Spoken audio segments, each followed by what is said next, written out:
Hello, Sink Pissers. Josh with the Clearing Waivers podcast with you one more week. We appreciate you joining us once again. This week, we got a very special show. We've got multiple returning guests with us this week. You see one of their faces right now. One of the OG hosts, Peter Barth, with us. I don't think you've been back. I listened to the old Christmas episode. I think was the last episode you were with us.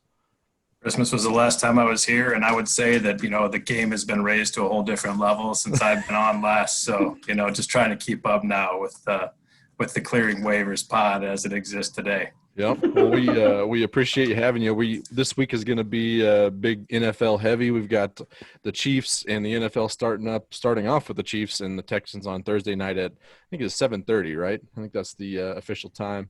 But yeah. NFL football is back this last weekend. We got a few of those interesting but nobody cares college football games back on, which was still got the blood flowing a little bit, but nothing like week one of the NFL season. All our fantasy drafts are done. We're ready to roll.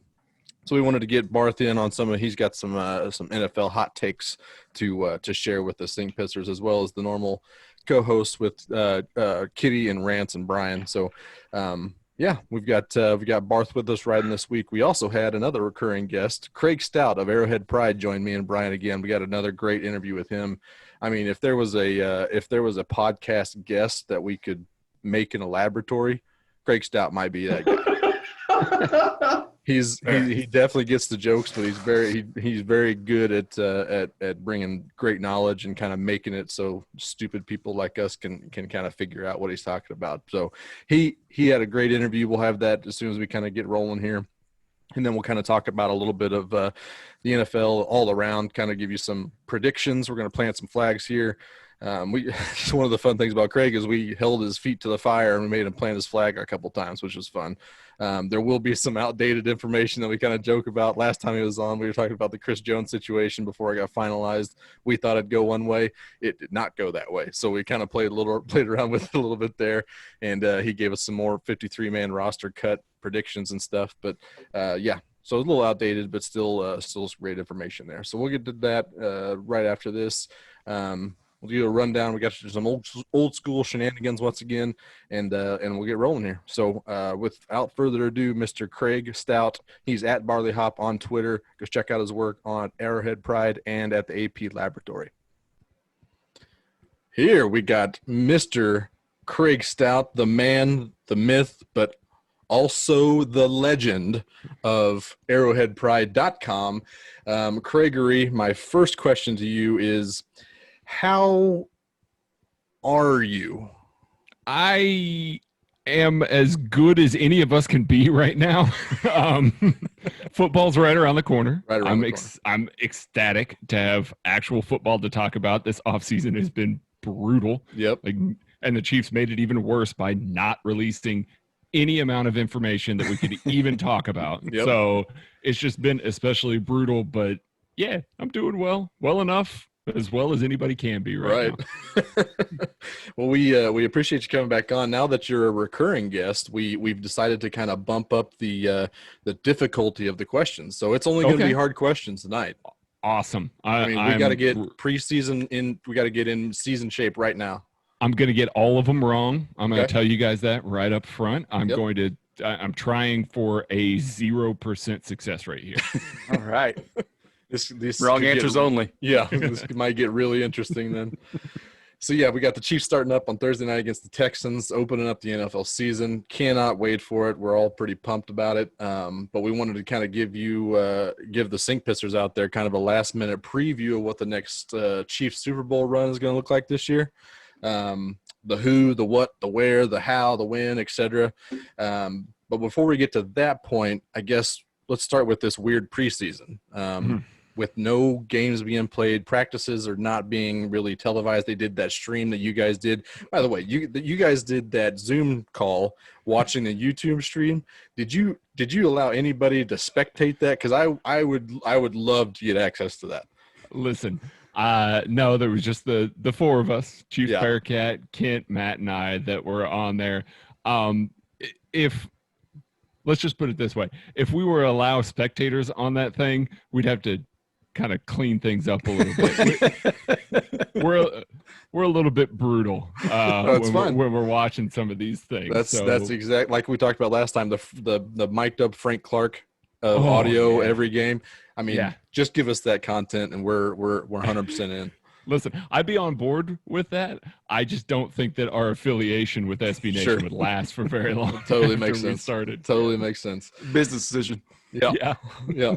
So we've had this weird preseason. I guess the limited access, the limited game situation and reps. Do you think it's going to have any effect on the players or the scheme or just the overall game flow of this year at all?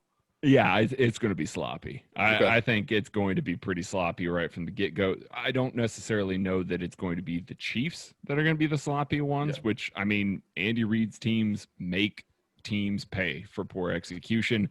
I think we're going to see a lot more blowouts this year, just in general. Good teams are going to be more prepared, and they're going to be ready to go a lot quicker than bad teams.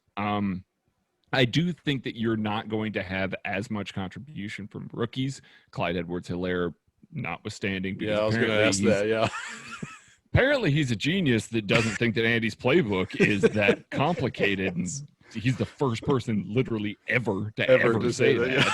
So we'll see how that goes. But I think that you're going to see a lot of rookies that just are not on the same page as everybody else. A lot of new guys to teams that aren't on the same page as everybody else. So I think it's going to pay dividends quickly for the Chiefs because they're all on the same page. Anthony Hitchens, Frank Clark, Tyrann Mathieu, Charvarius Ward. These guys know each other really, really well. They're going to show up. They're going to show up locked in, knowing Steve Spagnuolo's scheme. And then on the offensive side of the ball, like, literally everybody's there.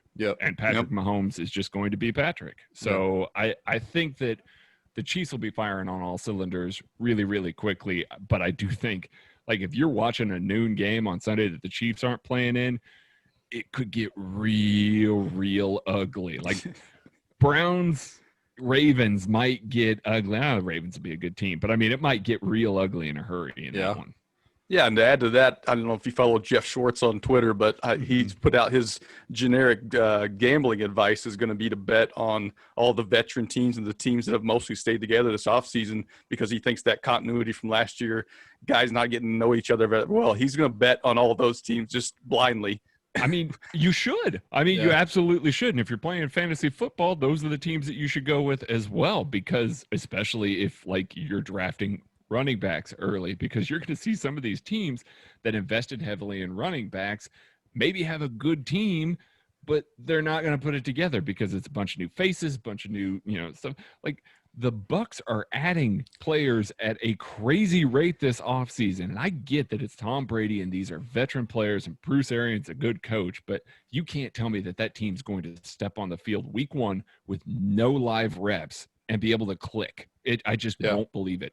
I'm ready for a hot take of my own. I've been saying this I've been banging this drum for a while, but this year's Tampa Bay Bucs will be the Cleveland Browns from last year. Everybody's kicking, like, pumping their wheels and ready to roll, and they're going to go no, they're going to be 7-9. Let's do that. Oh wow. Boy. Let's say 7-9. It's a tough division. Yes. I don't hate that prediction. It's a really tough division. Too much disrespect on the Falcons. I say watch out for the Falcons. Yeah, and the Saints are going to be good. So if the Panthers are even remotely competitive with Teddy Bridgewater, then that division gets really scary in a hurry. Yep. It'd be a real shame Tom Brady struggled. Yep. Hate to see it. See it. Now, even though the Chiefs are bringing back all these guys, they are going to be without Bashaud Breeland in the first 4 games. And, in my opinion, he was a huge playmaker in the Super Bowl. I don't know if they win that without his play. He made some huge plays in that game.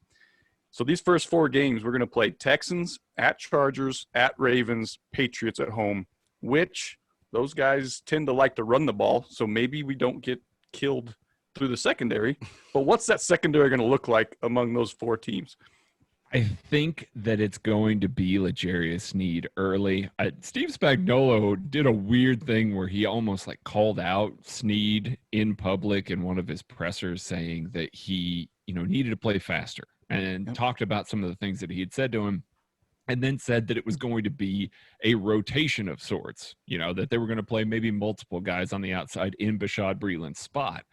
Well, then Sam Madison, the DB coach, 2 days later basically came out and said, yeah, no, Fenton's playing inside. Hamilton's basically playing inside. It just narrowed it right down to Snead. Like, it was just going to be Snead. So I think that that's going to be a spot where there might be some bumps and bruises, especially week one.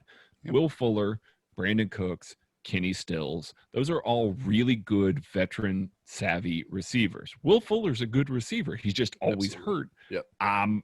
It's week one. He's not hurt yet. So he's going to it's going to be a little bit of a baptism by fire for L'Jarius Sneed. Now, once you get into week two there, Keenan Allen and Mike Williams, not necessarily the same dynamic nature. Maybe he can hang with them a little bit, and then it just keeps getting easier and easier from that standpoint. Now, it's not that the Patriots have a bad passing offense, and certainly the Ravens don't either, but those are teams that like to lean on the run a lot more. Even when they're a little bit down, they still like to lean on the run a little bit more. So I think if they get past that week one matchup, and hey, if the Chiefs do what they did to them in the playoffs, it's not going to matter what the defense does. That's right. But I think if they can get past that week one matchup, we may see a strong version of L'Jarius Sneed. And here is a super duper hot take, since I'm going to be wrong about everything here. L'Jarius Sneed, if he plays well the first 4 weeks, is not going to give that spot back to Bashaud Breeland. I was wondering that when you were talking about it, I was wondering if that was a possibility at that point, or if you saw it happening. Maybe. L'Jarius Sneed is longer and faster than Bashaud Breeland. He's a smart kid, and I think that he just needs some live bullets to go up against for them to really trust him to take that role going forward. Bashaud Breeland was a perfect fit for Steve Spagnuolo's scheme, but he just doesn't have that vertical speed that, Spagnuolo clearly went out and tried to get. Antonio Hamilton is fast as hell. L'Jarius Sneed is fast as hell. Bo Keys is fast as hell. Like, they intentionally went out of their way to go get speed out at the corner position this year. So I think that they're maybe looking to transition away from some of those guys like Bashaud Breeland. So if L'Jarius shows up and plays well, maybe Bashaud Breeland kicks inside. Maybe we start seeing him in more of the Kendall Fuller role rather than coming right back in, because I do think that he's one of their best three cornerbacks. Yeah. But they may not want him on the outside anymore. I like the sound of that, sense. Josh. Yep. Now, a guy that I thought kind of got lost in the shuffle last year, because Chiefs on the defense had a lot of splash playmakers, Chris Jones, Frank Clark. I mean, all those guys are making huge plays. But the guy I think Chiefs fans would be shocked to see that played 33 to 50% of the snaps was Ben Neiman. And specifically in dime packages, when there's only one linebacker out on the field, it was Ben Neiman. Mm-hmm. And not Anthony Hitchens, not Ragland, not Damian Wilson, guys that they paid money. It was an undrafted second-year guy that when you look at him, you say, I don't think he can keep up with the running back on this wheel route.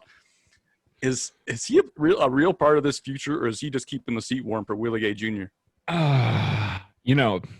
If it's me, he's keeping the seat warm. I like Ben, don't get me wrong, but I just don't think that he has the sort of athleticism needed to play that will and dime linebacker at this level. Now, who am I to say that? They just won the Super Bowl with him being that in that role literally all year long. Like, from week one, Ben Neiman was your dime linebacker, and they were in the dime 29% of the year. Yeah. So it's not a small number of snaps that he's playing there. Now, it does sound like he's going to be the base will linebacker, which again is another 25% of the snaps there.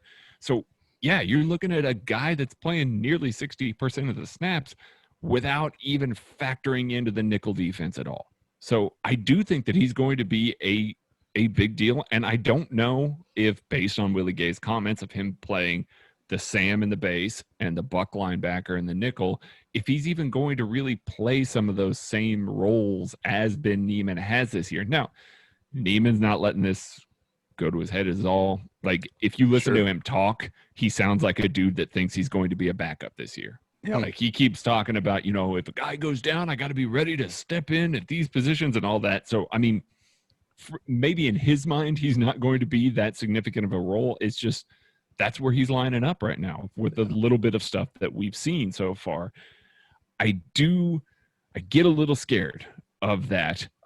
We know that he put on a little more strength, but I've stood across from Ben Neiman. One of the only times that I've been allowed to kind of go into the Chiefs locker room and interview players and stuff like that. I stood across from Ben Neiman. Ben Neiman looked like Dustin Colquitt. Yeah, he's got a punter body. Like that's what it was. Now that's because Colquitt's jacked. I mean, Colquitt is jacked. We know that. Not as jacked as Tommy Townsend in the new chief punter. Like we can get me on the special teams. Yeah, don't get him started on Tommy Townsend. Yeah, but no, I mean he just doesn't look like that kind of guy. He just doesn't have that kind of mass. He doesn't have that kind of athleticism. It's just one of those things where I want him on the team because he's a smart kid. He works his ass off, and he's an awesome special teamer. The more he creeps into more of a significant defensive role, I just think that there are teams that have the capability to beat up on him a little bit. He was the Mike linebacker in Houston in that first matchup, and they ate him alive. Yeah, I was just saying. That was week 6. I mean, they were still learning Spags' defense. Like, I'll give him a little bit of a pass on some of that, but I want to see more out of him before I'm ready to say, hey, Ben Neiman, you're going to be a starter going forward, buddy. This is going to go really well. Whatever you do is going to be gold, baby. Right. So, yeah, I mean, speaking of new guys and contributing like Willie Gay, we talked a little bit about the continuity and kind of that giving the Chiefs a heads up, but we do have some new faces. Jarius Sneed's also in that mix as well. We kind of wanted to get your fix or your hot take prediction of the new face on the Chiefs this year that is going to have the biggest contribution. Other than Tommy Townsend, because we don't want to get started on Tommy Townsend. I mean, he'll probably get the most reps, right? Yeah, he'll get 2 a game, maybe. Yeah, 2 a game, maybe. If Mahomes lets him. Unless you count, he's probably catching or holding kicks now, placeholder. Yeah, he is. There's more. Yeah, more game time. You can get me into my punter draft scouting. You know, he places the ball really good inside the 20. He's an excellent holder. Yep. He can do kickoffs. He kicked some field goals in college. I mean, like versatility and intangibles. Tommy Townsend's middle names. Absolutely. I love it. I'm all in. So, a guy that's going to contribute, I'm going to go a little bit deeper because obviously Clyde Edwards-Helaire is going to be massive in this offense. Like, I expect him to have 15 to 1,800 scrimmage yards and just go off. Kareem Hunt type impact on this offense year one. I do think that Willie Gay is going to have a significant impact at some point this year. I think he may take it from Damian Wilson. I don't know that he's going to take it from Ben Neiman.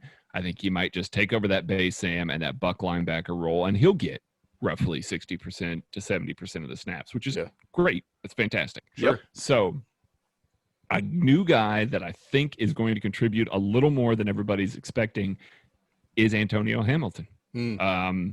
They've talked a lot about using him in the slot as a safety and as a gunner. He is a phenomenal special teamer, and I hate acknowledging that because I hate wasting roster spots on special teams only guys. Now, he's not. I don't want him playing on the outside as a cornerback. He did that a little bit in New York, and frankly, he looked bad. Yeah. However, playing in that kind of slot role, playing in that safety role like Kendall Fuller did at the end of the year, we know that Dave Merritt and Sam Madison are excellent at coaching these guys up into those roles quickly. They did it with Kendall Fuller. They did it with Juan Thornhill. They did it a little bit with Jordan Lucas and Armani Watts last year, who had to fill in some roles. Last minute. I expect that Antonio Hamilton, who sounds like he's going to get all those reps, and it sounds like they're still going to use that third safety, that fourth safety a lot. I think that he's going to have a decent impact on this team, especially if they don't think that Juan Thornhill's ready to kind of go out there and get 100% of the snaps right off the bat. I think he becomes a major factor on this team because he's going to maybe be that sort of dime slot safety guy. And then on top of that, he's going to be a good gunner. He's going to be a good vice. I think he's going to be an impact special teamer as well. They've been lining him and McCole Hardman on the edges of their field goal block team. Yep.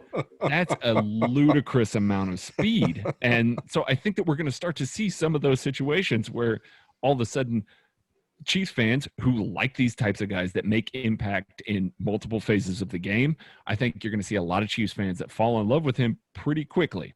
So makes sense. Remember, I predicted that the Chiefs were not going to sign Chris Jones the last time I was on this podcast. Sure. So look for Antonio Hamilton to get cut this weekend. So, and that takes us in. If the listeners are interested in hearing just how disgusted Craig and the boys are with special teams guys making this team because they are special teams players, listen to the last AP Lab podcast where they break down their predictions on the 53-man roster.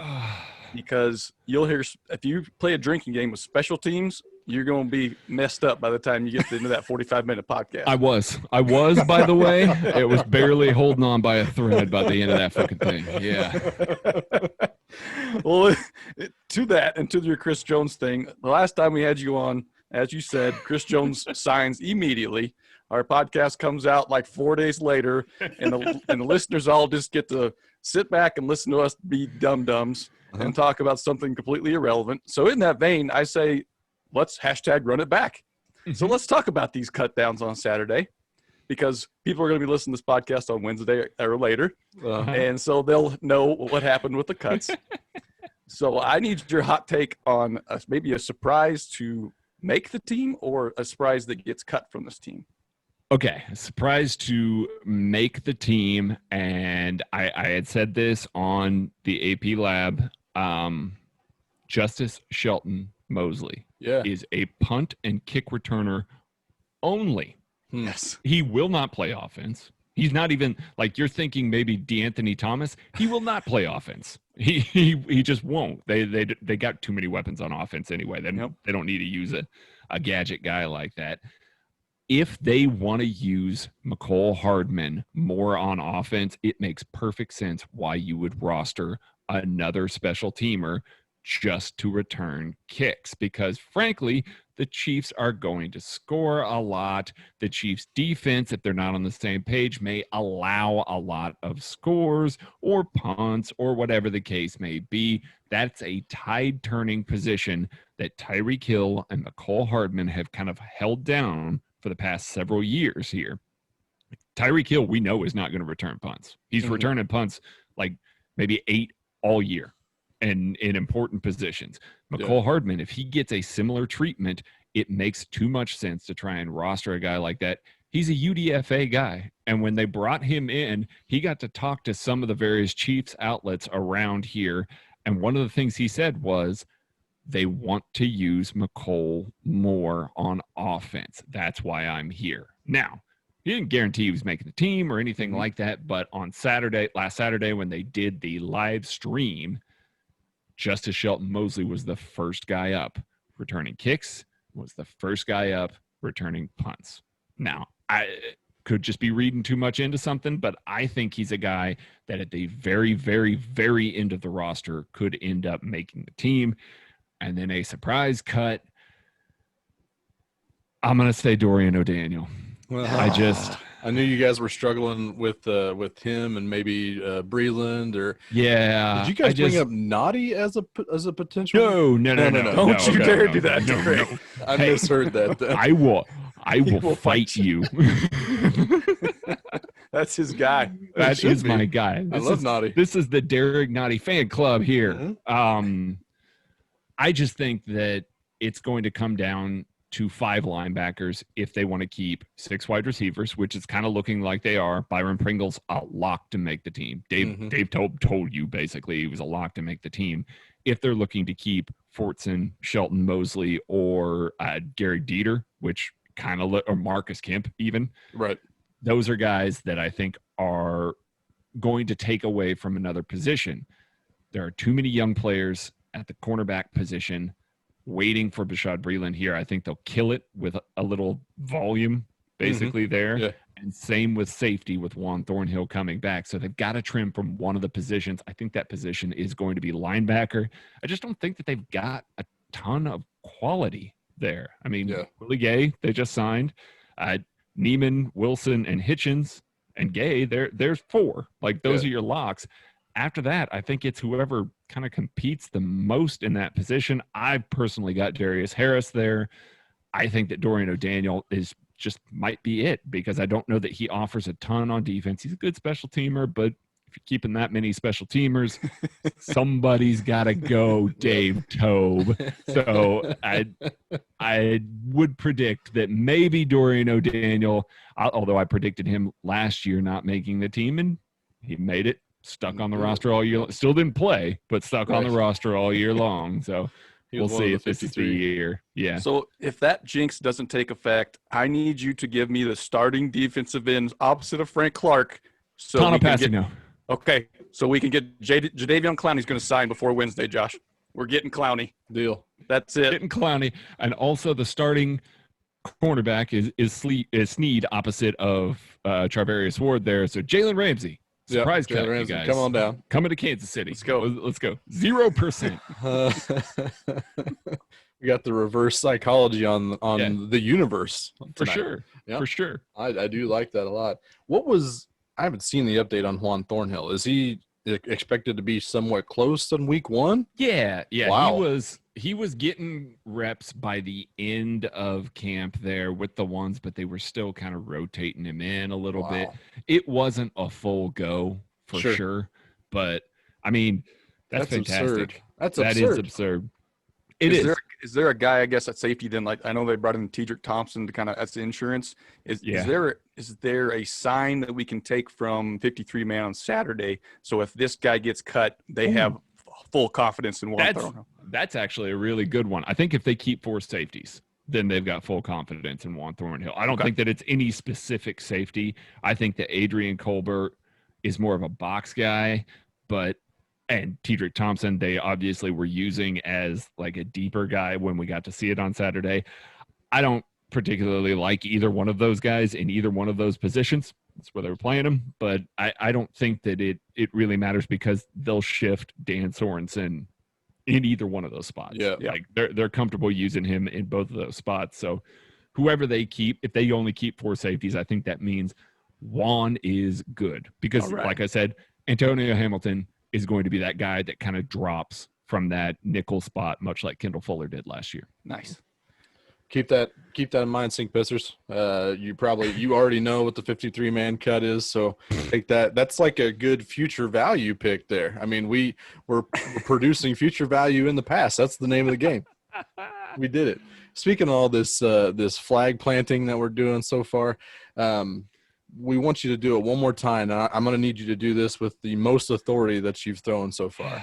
I don't know if you saw this yesterday. This Sports Illustrated article going around yesterday. They predicted all the teams' records for this season. They had the Chiefs going 10-6, had them losing to the Ravens, fine, the Bucks, the Raiders, the Chargers twice, twice. They didn't say what the last team was there, but I mean that is not happening. Mm-mm. No way in hell is that happening. I'm just calling it right now, planting that flag. But I need you. All the degenerate gamblers that listen to us, and we're going to give some predictions in this episode as well as how the year is going to go. But what do you think the Chiefs' record is going to be coming out of this season, going into the playoffs? I think it's going to be 14-2. Like I think that there's no reason why they can't be the 1 seed in all of this, especially in a COVID year, especially without without the preparation. As much as I would like to, plant my flag in an undefeated season, which they should be favored in absolutely every single game. And I think that they should win every single game. That's what I'm expecting. Mm-hmm. I just think that there are situations that could arise as the season goes along. Important players may have to miss some time. And I just think that God forbid, I'm knocking on all the wood that I have around here on this desk. God forbid Patrick Mahomes has to miss a couple games for some reason.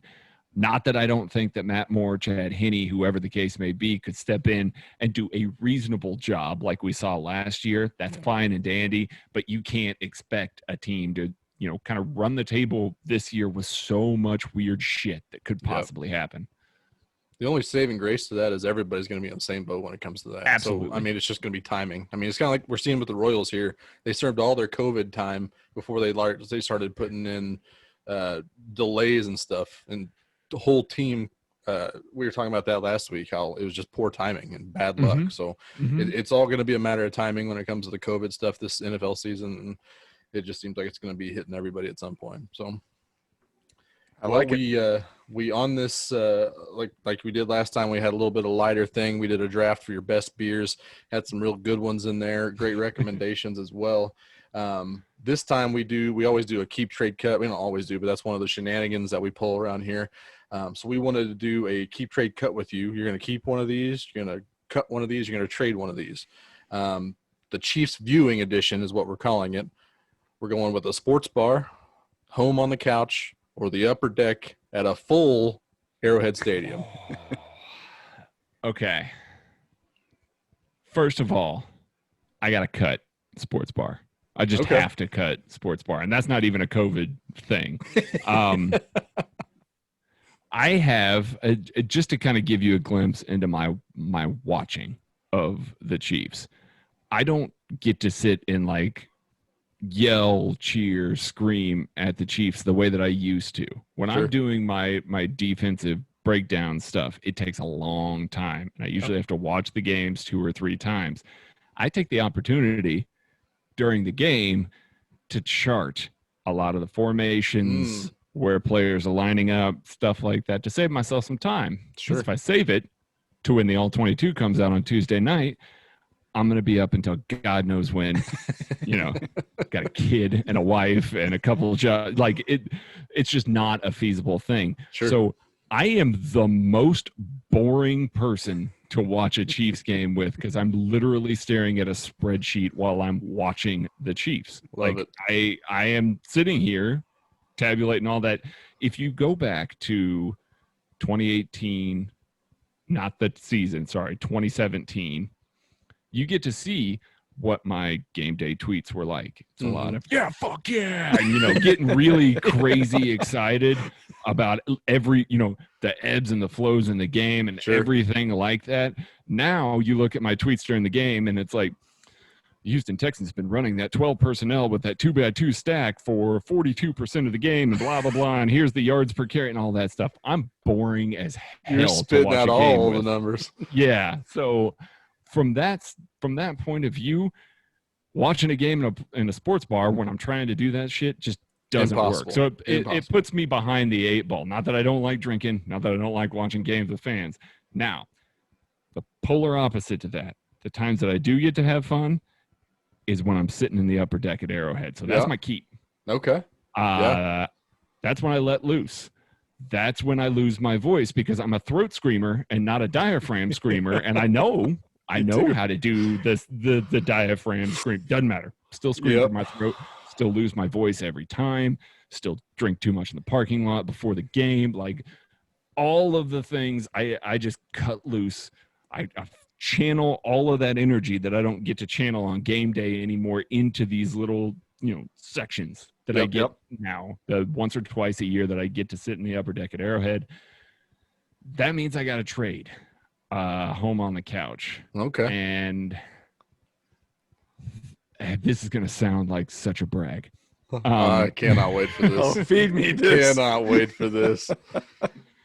So you put in here, same trade value as whatever I'm trading. Well, it cost me nothing to sit on the couch at home and drink beer and stare at a spreadsheet. I feel a name drop coming. It also cost me nothing to sit in the press box. There we go. Yep. Which I've been able to do once, only once. That's rad. With 610 radio up in Kansas City there. Yeah. I was there just to collect quotes for post game and radio and stuff like that after the game. But that meant during the game, I got to sit in the press box and get an all 22 top down view of the entire game, which meant, I couldn't pause to rewind to catch a lot of the stuff, but that meant a lot of the stuff that I have to wait until Tuesday to see, I got to see right live. There. Yeah. So, I mean, from a value standpoint, it costs me the exact same to sit in that press box as it does at home. But obviously, who wouldn't want to watch a game up there? Especially that game. That game was Arizona, Pat Mahomes' first year. Bob Sutton was still the defensive coordinator. Like, it was a weird game, but it was still a game in the press box. It was one of Kareem Hunt's last games. Like that was because I got to interview him after the game, and he was not a happy man because Spencer Ware came back that game and poached a couple of his touchdowns. Yeah. Was that the old yes, that is from the picture. Twitter photo? Yep. That is the picture from the Twitter photo of me standing behind Tyreek Hill with my phone out getting audio. That is the time that I got to ask Ben Neiman a question and stand across from him. And the radio got a bunch of interviews of linebackers for some reason. I'm not sure. Like I think I talked to Reggie Ragland, Anthony Hitchens, Ben Neiman. Who else? Did I talk to Dorian O'Danny? I don't know. Like, I just went around to all the linebackers, and then I realized about halfway through, I was like, shit, I need to get some offensive players. I need another position, man. Where's Colquitt at? Where's the weight room? That's probably where he is. Yeah, definitely in the weight room. Well, that's a flex. That's quite a flex on us. I mean, as many times we've done keep trade cut, I guarantee you that none of us has done something cooler like that, like legitimately cool than that. Once. That's all it is. They're not going to let me back in now. I mean, that's a Super Bowl team. Like they'd be like, Craig Stout, fuck out of here. You don't get to come in here. Get Pete Sweeney in here. Where's Pete? Yeah, that's what it is. Yeah, it is. It's like we need Pete, we need Bank, we need all these guys. C-Dot can come in, but not Craig Stout. Not Craig Stout. Get him out of here. Haters. Well, that's all we got for you tonight, Craig. We once again appreciate you coming by. We always have a great time talking to you. All the 2 times that we've talked to you, but we definitely look forward to it every time we get to line it up. We look forward to some Chiefs action here coming up real soon, and we'll hopefully have you on soon again. We could talk about how they've gone undefeated, why they're undefeated, why they're going to continue to be undefeated, and just run the table. And it's going to be a coasting till February. So wait. I'm the only one that gets things wrong, right? So you can say that, and it's going to work, right? You obviously haven't listened to this podcast very often, is what you're telling me there. Yeah, we're wrong all the time. Well, I appreciate you guys having me on. It is genuinely fun to come on and do this with you guys, so much appreciated having me on. Absolutely. We'll talk to you next time, man. Yep, thanks. All right, Craig. Very good interview. Like I said, follow him at BarleyHop on Twitter. Great follow. He does all that live tweeting that he was kind of talking about there on the Key Trade Cut. Great stuff there live as you're watching Chiefs game, but even afterwards, he's talking about all the work he puts out afterwards. It's really, really, really good stuff. So AP Laboratory Podcast, go check out that. And then just look at Arrowhead Pride. I mean, it's just all the writers over there are great. So definitely can't throw out their information enough. So with that, let's get into our own NFL preview. Like I said before, we're going to kind of give some predictions here. We've all 5 got some division winners, all 8 divisions. Then we're going to give out the 2 wildcard teams for both. Our prediction for 3 wildcard teams. What is it? There you go. 3 wildcards. Oh, they bumped it up. Uh-oh, I'm going to have to figure out a 3rd team on the fly. Only the 1 seed gets a bye this year. I totally forgot about that. That seems like it was a distant memory. Already so much credibility to the NFL. I mean, we're crushing it. That sounds about right at this point. We're going to give our pick for the NFL MVP and then 1 bold take apiece. We've got some bold ones, and I did give mine out in the Craig Stout interview. Just go ahead and throw it out there now with the 2020 Buccaneers are the 2019 Browns. I said it. It's happening. They're going to be the ones that are built up with all the hype, and then they're going to just shit the bed. I like it. In stone. Sounds good. Let's start with these divisional winners here. Kitty, I'm going to start with you. Give us your AFC divisional winners. Well, I got Chiefs. I think that's probably the easiest pick. We're all going to make that one. I mean, they've just been destroying the division every year. I mean, they go at worst 5-1, it seems, every year. A lot of times they've been going 6-0 a couple years ago. So they just, until someone steps up and shows anything, I got to stick with the Chiefs. Okay. Then my AFC was that north there. I'm taking the Steelers. Big Ben's back. His team was pretty close to the playoffs last year with just the worst quarterbacks possible. Yep. I mean, just god awful. So It's wild. you get Big Ben back. I see that team taking a little bit bigger step this year and winning that one. Okay. AFC East, I'm taking the Buffalo Bills. Sorry, Cam Newton. You're not going to do it. Josh Allen, you're taking it out there. And then I'm taking the Indianapolis Colts as well.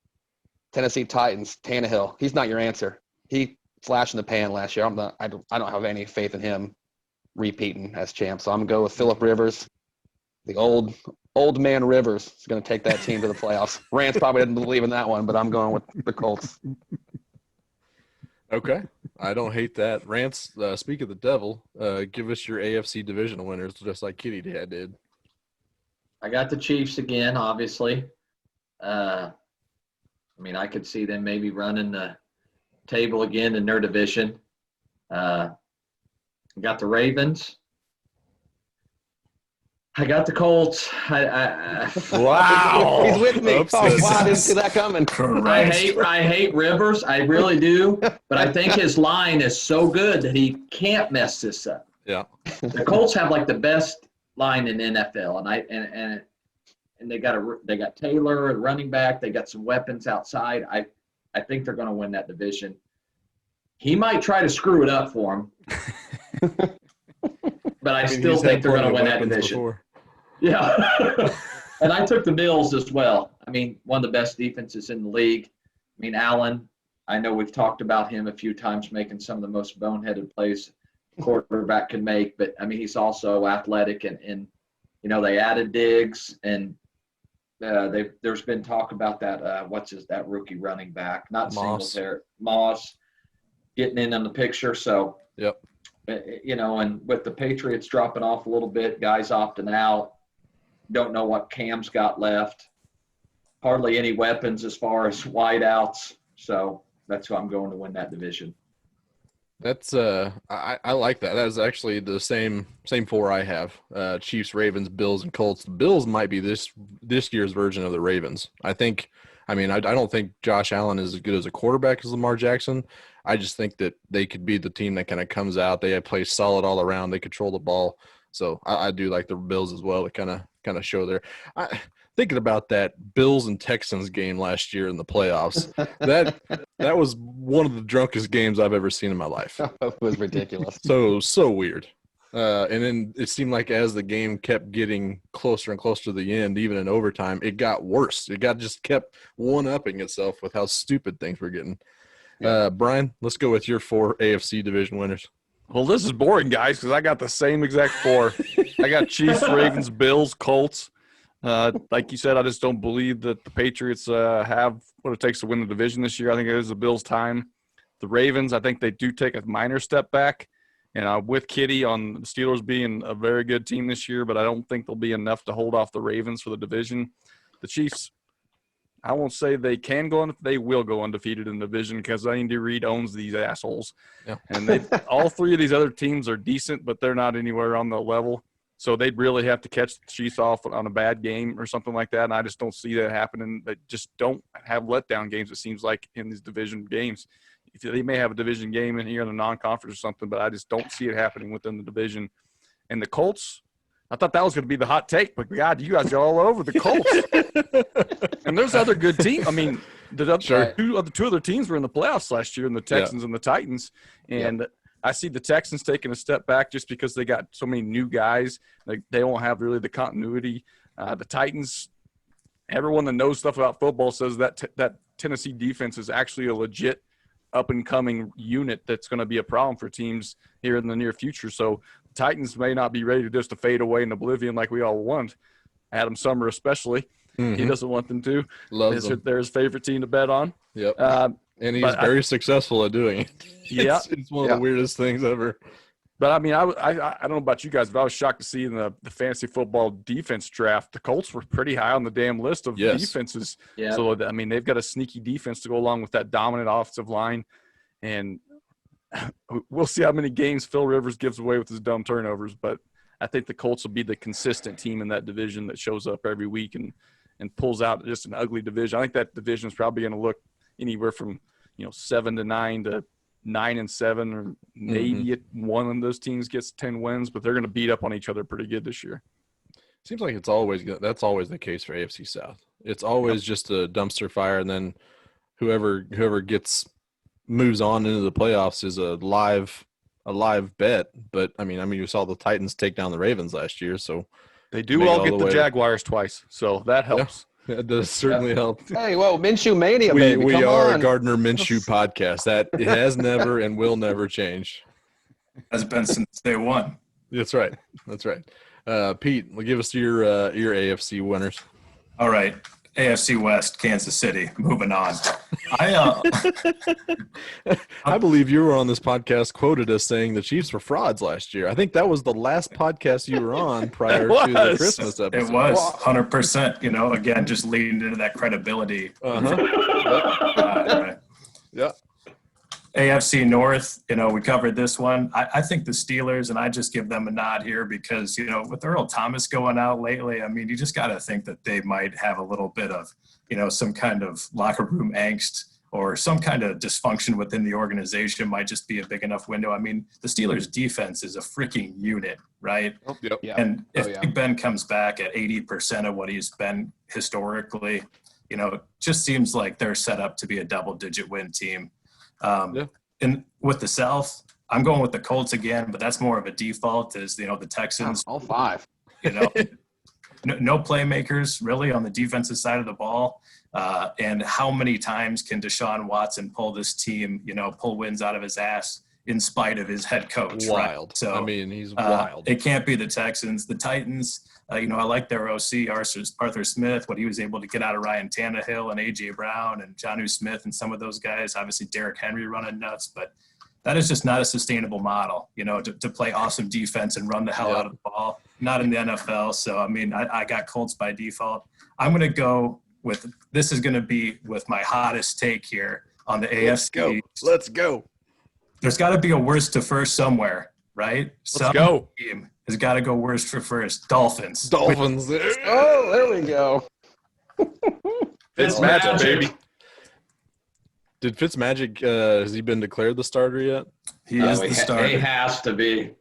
I didn't know if Tua has improved or impressed enough to win that job yet, but I think they're going to baby him. Yeah. How shitty is Josh Rosen, for God's sakes? What What a practice nightmare. squad, man. He's What a practice squad with the nightmare. Bucks now. He's going to learn a lot from old T-Braids and TB12. Bruce. Bruce Arians.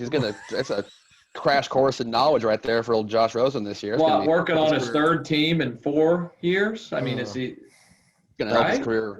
Yeah, Dear Yes. God. Is it 4 years or 3 years? 4. 'Cause he was that. Was it He's in Arizona twice. No, Yeah, maybe or- just Arizona won. Three, Maybe three, it Three and is. 3, yeah. Okay. Not And he's a top good. 10 pick, right? Well, they drafted Number Kyler 10 or Murray 11, the yeah. year after they had Rosen. right. Yeah, and this is Just Murray's. Kingsbury, new coach came in. Yeah. So yeah, it's only been 1 year. What an Poor guy. embarrassment. Poor guy. He's the new Trevor Simeon. Something like that. Well, let's keep it in reverse order here. Barth, you want to hit us with your NFC division winners? Sure. So NFC North, Vikings. And this is like the AFC South again. It's just like just process of elimination, right? It ain't the Bears. We can talk about that. Okay. Not the Lions. It's definitely, it's just hard to assume any kind of rational coaching out of the Packers staff, what they've done in the offseason too. So I think They it's went the 13 and 3 last year. They I won still don't 13 understand games. 13 and 3 last year. That was fluky, man. Broad Aaron City. Rodgers still will beat the shit out of the Bears and can win any game he wants. I get it. Yeah. But they're not going to play like that and win 13 games. No way. No. In the East, I got the Eagles, just the contrarian take on the Cowboys, which are going to be hot. The Eagles are, a really well-run organization. They got playmakers at every level of the defense now. They brought in some people to help shore up the secondary. If Wentz can stay healthy, it seems like they should be able to spin. So I like the Eagles to win the East. I got the Seahawks in the West, and in the South, I got the Saints winning the South. The Seahawks, the NFC West seemed to be the hardest for me to pick because I could legitimately see the Cardinals being interesting and making that. That could be your interesting worst go. to first, right? Yeah. That could be one of your worst to first. And it seems like statistically, there's one of those almost every year, right? a worst to first. There is one. I think I don't know how far it goes back, but it's quite a run of. It could be the Cardinals. First to first. It could be the Cardinals. Brian, where are you at? I'm with them on the Eagles. I think that maybe this is finally the year they stay somewhat healthy, and I think if that happens, they'll be very, very good.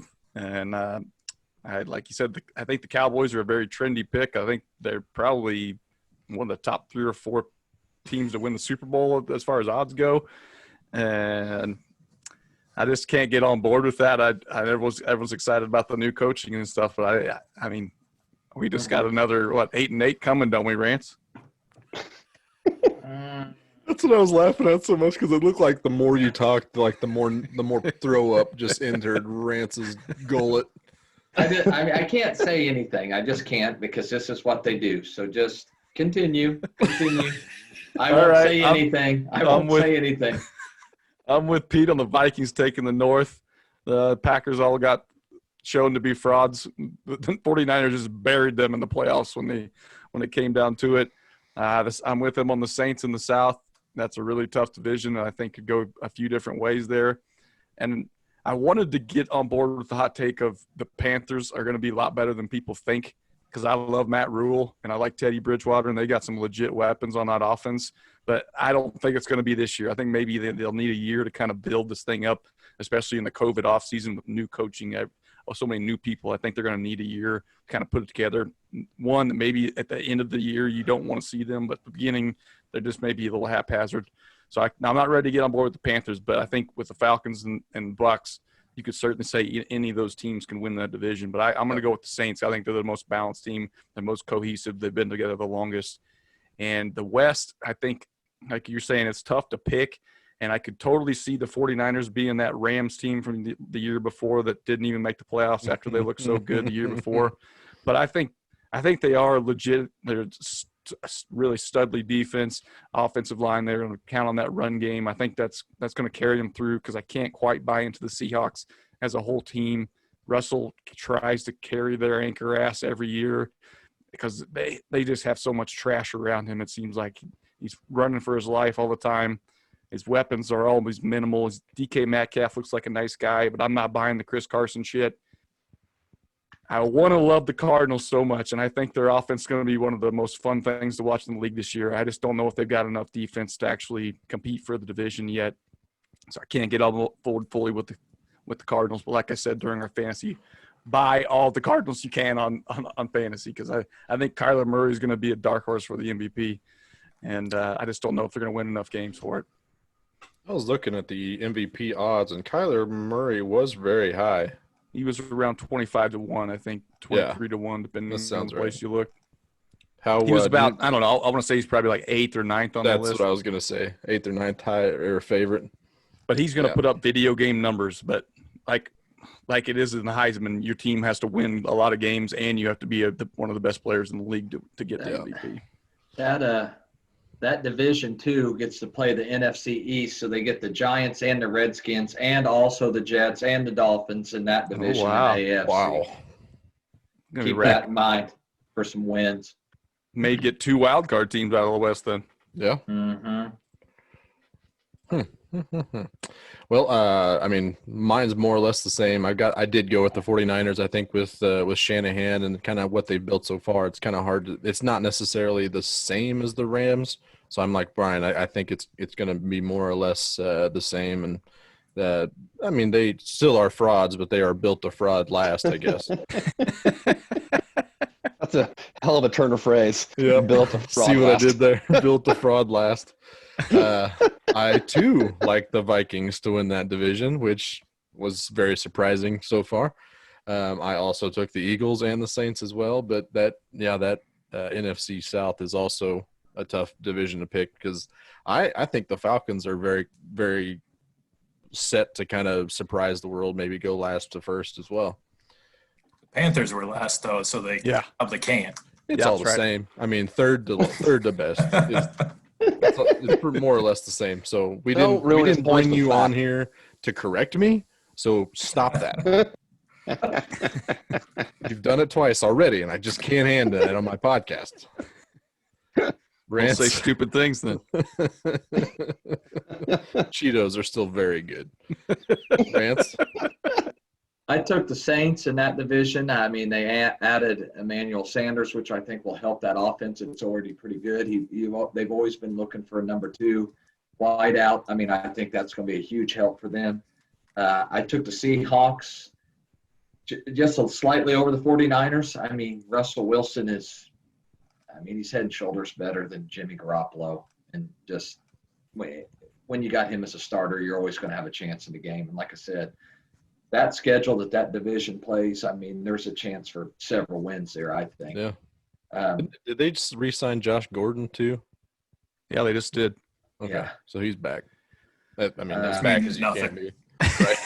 Yeah, he's back till week 2 or 3. He's a number 5 receiver. He's not worth anything. He's gone. That's pretty good. That's a pretty good 5th receiver. Yeah, but they got You're never going to give up on him, They are got you? Lockett No. and DK Metcalf, and maybe Gordon could help them out a little bit. Who knows? Carlos Hyde is a weapon on that team. He's their backup running back. The Yeah, corpse of Carlos Hyde. guy had over 1,000 yards last year. Yes, Yep. he did. That's just so weird. Yep. He's like on his 5th team in like 6 or 7 years, and he hasn't been awful. Not at all. But Keeps grinding. I took the Packers. I did. I know they were 13-3 last year. I know they didn't do a lot to help out Rodgers. But the thing about Minnesota is if you look at their defense, they got a lot of their guys are gone. Yeah. Everson Griffin's gone. Some of those big D linemen that they played up front are gone. Their offensive line is pretty bad. Kirk Cousins just would run for his life, get drilled in the back, fumble a lot. I mean, I'm still going with the Packers here. Still going with Rodgers. Frauds, the proven frauds. Yeah. I'm just saying I think they're going to win a division. I didn't say All they're right. going to go farther than that. You got Aaron Rodgers going on the fuck you tour this year? I mean, he's due, I think. I mean, I know they didn't help him as a second wideout, but They didn't do anything for him. I know they didn't. But They drafted his replacement. That's what they Yeah. did for him. Yeah, that's how they repaid him, by drafting a replacement that'll be dog shit. He's the next Josh Rosen. Yeah, I think that's about right, Yeah. too. Rosen's taking a beating. I read a couple articles about that Love kid and said he's been just absolutely atrocious in Yep. camp. I've talked to a couple Packers Just fans. They're piss like, poor awful. I've actually heard he looked pretty good. I was like, Who are you talking to? Exist. No, they said he's been abysmal. Yep. That's a Packer fans for you, though, is they Yeah. just think that any quarterback that they draft can just turn into goddamn Rodgers or Favre. I heard the Fucking same Packer scouting fans. reports from those guys on Deshaun Kaiser. Oh, yeah. There. Or Brett Hundley. That's the other guy I was trying to fit. Yeah. The old bow hunter. and my last NFC East, I mean, I'm taking the Cowboys. I have Going to. for it. I mean, Dak's playing for a contract. They're going to have elite weapons on offense. They've really upgraded on that front four. I'm almost willing to say they're going to be close, if not leading the league in sacks. Oh, We told you should have saved your bold take. They said Alden Smith is an absolute freak. I read their Everson Griffin, blogs. too. Everson Griffin, Randy Gregory, if he can make it to week 7 without doing drugs, he might jump in the fray. Well, how the hell he got Marcus reinstated? Lawrence. What do you mean? If Josh Gordon get reinstated, why can't Randy Gregory get reinstated? Irregardlessly. Tyrone Crawford did not play. I know you guys probably don't know who that is, but he didn't play at all last year, and he's back in on the front four. He's pretty productive, so I'm just dropping a little inside info there. Interesting. There you go. I do kind of wonder how fast or how exciting CD Lamb is out of the gate, because he went undrafted in everything but my dynasty league this year. So I feel like he could be one of those guys that everybody be scrambling to the waiver wire this year to grab if he has a monster week 1. And they got rid of that loser, Jason Witten. He's out. God, Blake Jarwin time. yeah, I'm tired of seeing 5-yard curls. Get him out. Get somebody that can run the seam, for Christ's sake. So there you It go. was unreal how he could Witten was still, even though he was so slow, he would still get open somehow. Yeah. He caught 60 balls. He caught was 60 still- passes, yeah, which is insane to me. amazing to me. Yeah. Yeah, I think you Seems would like to see impossible. those. I think you'd like to see those 60 balls going to CeeDee Lamb Yeah. instead of Jason Witten. Absolutely. Right. Or Tony Pollard or somebody in the slot. Yeah. Just somebody else. I saw somebody made a bold take this last week. They thought Tony Pollard was going to do enough to push Zeke in the RB2 territory in fantasy, like Right. from 11 to 20 range. Well, the thing about McCarthy is I think he knows offense. It's a huge upgrade at head coach. And he also doesn't love to give it to one running back. Jason Garrett's an offensive guy too. Nah, not like this. Ask some Packer fans. Those Packers, those guys, they're too picky. I thought McCarthy's like, 60 games, over 500 for his career, and they hated his guts. He had Aaron Rodgers for most of it. I'm just saying. Or I for think, the it's other part. I think it's an upgrade at coach. That's all I'm saying. That's all I'm saying. Jason Garrett should have been fired 4 years ago. Rance has officially drank the Kool-Aid. I didn't say they're going to Super Bowl. I just like them to win the division. I thought you were gonna say that. I thought you were gonna say they were gonna contend, but yeah, we'll see. All you need is a spot and a game to play. Kitty, wrap us up in the divisional winners here. All right, I'm gonna go with Ransom. Take the Cowboys in the East. There you go. That team. I mean, Dak was great last year with that offense, and it seems like they only upgraded it. So, offense should keep humming. Defense had added some parts, so I like them a lot. I'm taking the Bears in the North. It's Bear season, boys. God. Why? Ooh. Trubisky is it. I mean, he won the starting job. He did it. He heard the footsteps of Nick Foles. He heard all the rumors about how bad he was. He's refocused and he's ready to take this team to the top of the NFC North. How bad is Nick Foles now then? He only can play good in Philadelphia. That's not the story, Rance. It's how good Trubisky has looked this offseason. Yeah, I mean, haven't you heard? Nick Foles looked amazing, but Trubisky was amazing +1. Yep, he was a little bit more of a leader, apparently, is what I've heard. Barth, do you not have anything to say on this? I'm shocked. I'm speechless. I mean, I'm speechless at the fact that Kitty picked the Bears to win the North. That's incredible. So, I mean, if you look at how the Bears quarterback situation shook out this offseason, it could not have gone any worse. Like, there's no way that you could have scripted a worse situation. So your guy that you traded up for one spot, infamously to have your guy. You watch Mahomes get $500 million, and then you watch Watson get $160 million for a 4-year extension. And then you're like, okay, well, the guy that I picked ahead of both of those assholes is not good enough to even exercise a 5th-year option. So let's trade a 4th rounder for a guy who has $21 million guaranteed. Bring him in. He can't even beat out that other asshole. You got Cam Newton starting for the Patriots for like $1.1 million. And Jameis Winston, a backup for the Saints for like the same. Like, I just don't understand how you could fuck that up any more, right? So I mean. It won't matter. They're taking it. I'm willing. That stuff is irrelevant. You know why it gets worse? Is because Mitch is going to play well this year, and they're going to give him a lot of money, and then he's going to stink the rest of his life. They're going to continue to torture you for years. So I'm willing to look past Kevin White and trading up for Leonard Floyd and Anthony Miller and David Montgomery and this kicker bullshit that went on last offseason and signing the corpse of Jimmy Graham to be a starting top offensive weapon for you. For huge money. Mm-hmm. Yeah, huge money. So so you signed Allen Robinson, you signed Akeem Hicks, you traded for Khalil Mack, you drafted Eddie Jackson in the 4th round. So maybe some of those other things I can look past. But this fucking quarterback shit, like no good spouse, no good company, no good football team continues to double down on stupid ass decisions. And that's what these guys are doing. So in a historic, reaching back into the Clearing Waivers podcast write a letter. I'm going to write a letter right now to Ryan Pace. Okay. Dear Ryan, pack your fucking shit. Signed, Pete.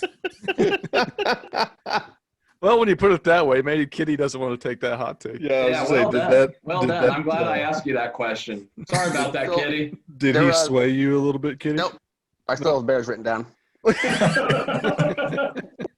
It was in pen, so he couldn't erase it. I couldn't erase it. Mhm. I just already hit the save button. Do not edit on my paper.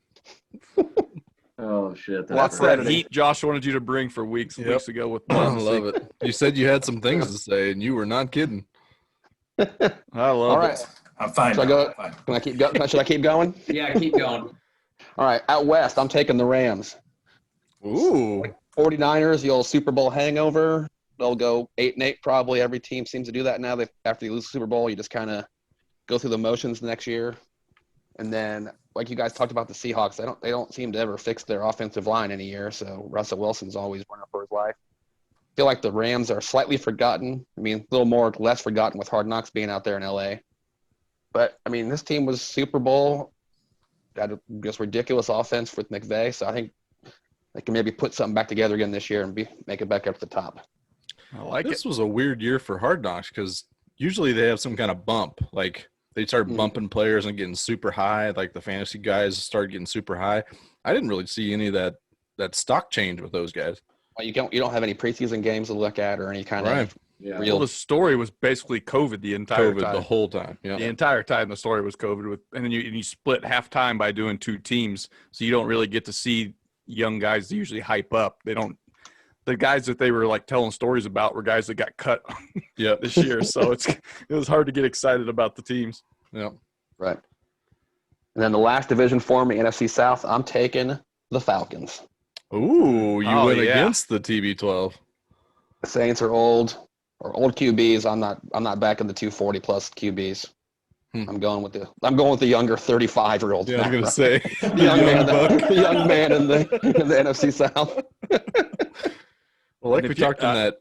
If Go, you're Brian. following Kitty's picks here, you need to talk about sprinkling a little money line on these names because those teams are getting pretty good numbers, I'm sure, to win their division.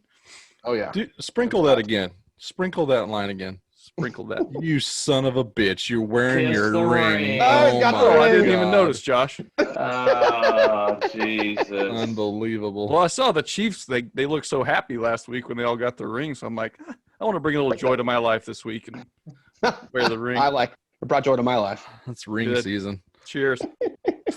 Unbelievable. It's kind of surprising it hasn't made an appearance since, but it is ring season. Had to break it out of the case. Yeah. Well, like we kind of talked about with Craig and Brian, I think you brought it to the table talking about Jeff Schwartz was talking about on Twitter. Like this year, like no other, is going to really rely on the already solidified team chemistry.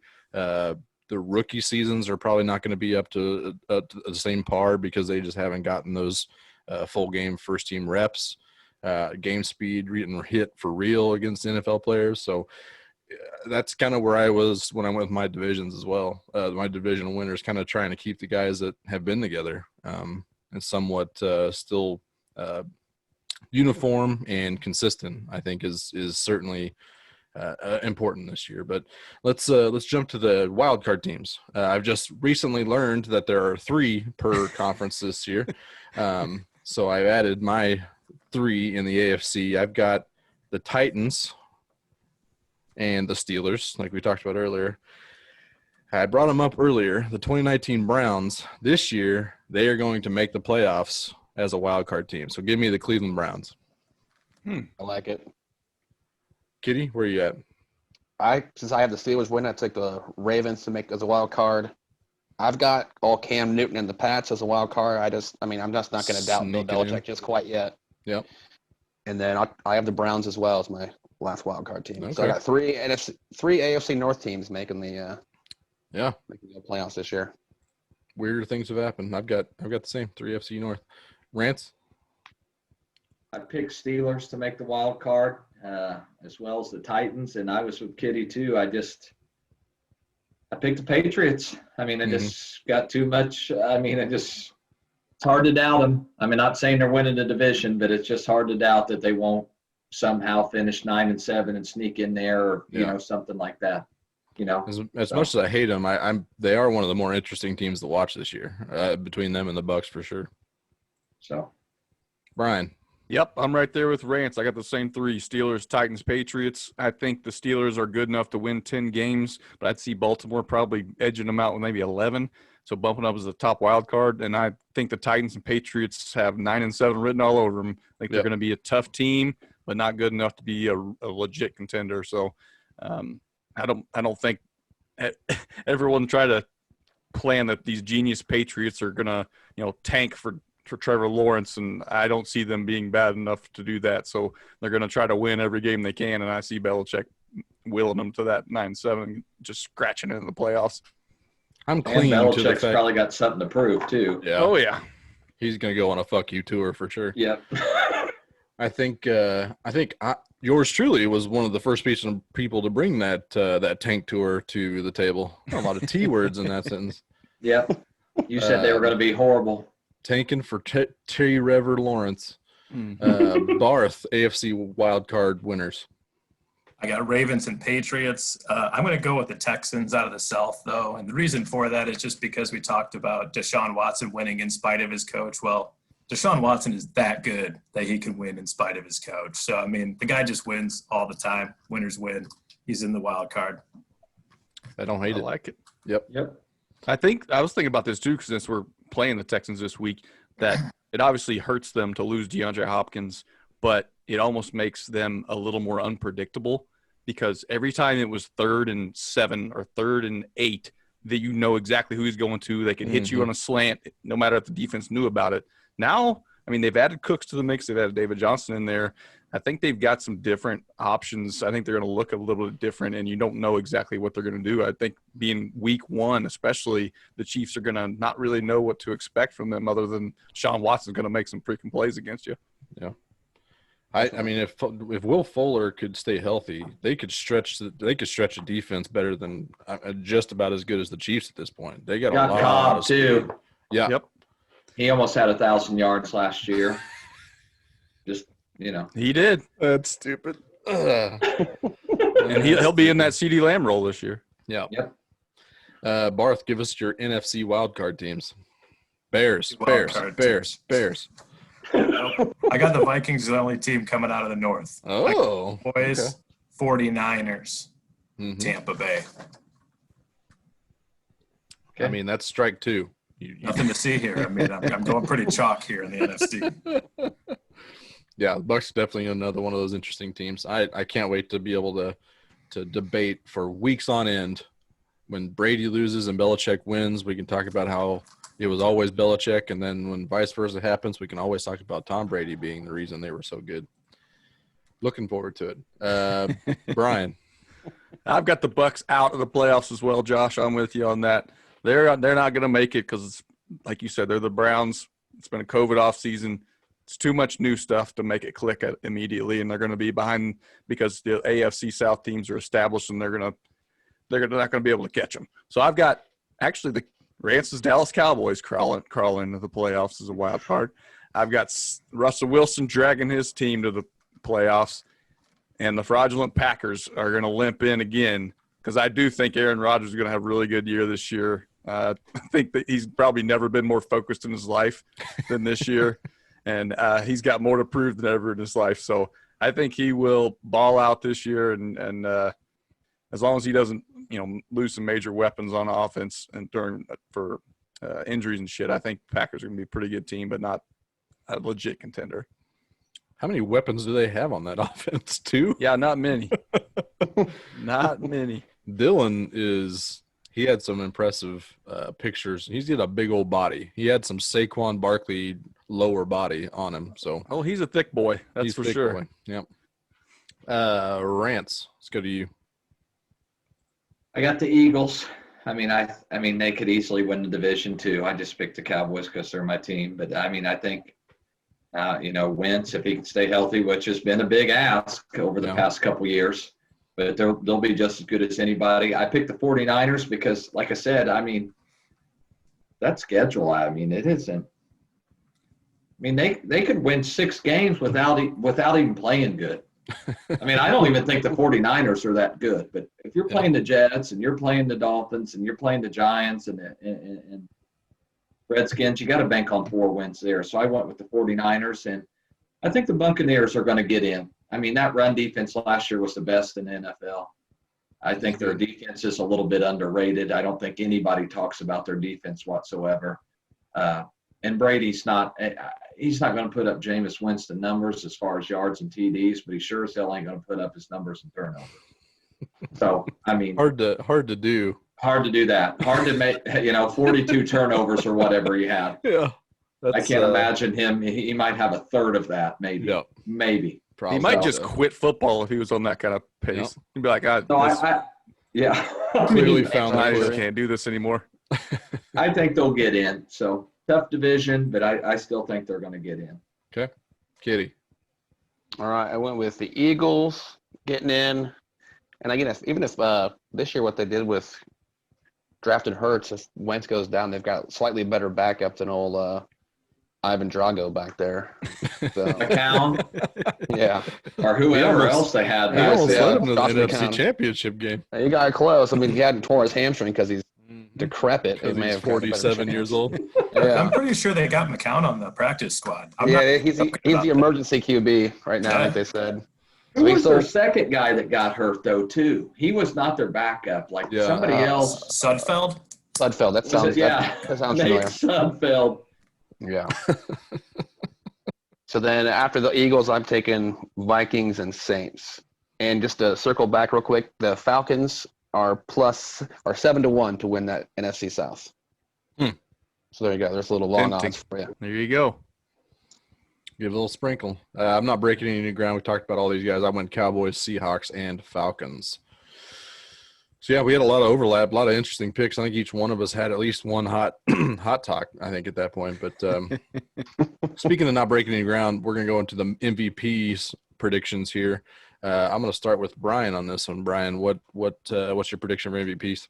Surprise, surprise. It's Mahomes, guys. Patty cakes. I think the Mahomes fatigue that's going to set in at some point in the league, whereas they're tired of voting for him, and we're not there yet. So I think he's still got every chance to win this year. I think they're going to win a lot of games, so he's going to check that off on the box. And I think, as we talked about with Craig Stout the first time, I think he's going to outdo his 2018 numbers that were stupid numbers. We're talking 5,000 passing yards, 50 touchdowns, 12 interceptions. I think those numbers this year are going to be better because they brought everybody back and they've added one of the best running backs they've had ever. So I think that he's going to put up stupid numbers. I think you've got single digits in the interceptions, and I think you're right around the 50 mark. And 5,000, we're going past that, buddy. So it's going to be an easy Pat Mahomes, I think, decision at the end of the year. You're not worried about that second ring that he had this offseason? Oh, no, that makes him feel more secure. Buddy, He's got that's that always out of his mind. He doesn't have to worry about that anymore. Doesn't worry about the questions when he gets home. Like, when are you thinking? What ballpark? When are you thinking we'd, get engaged? I know we're building a house together. And he doesn't have to hear that every day when he gets home from practice anymore. All right. It's just, Right. okay, you go play in the wedding. I got to worry about playing football and winning this MVP. That's one of those things where that ring's always been there. It's just been like invisible. It's just been like the weight has always been on the finger. It's just now there's something metallic that actually represents the weight.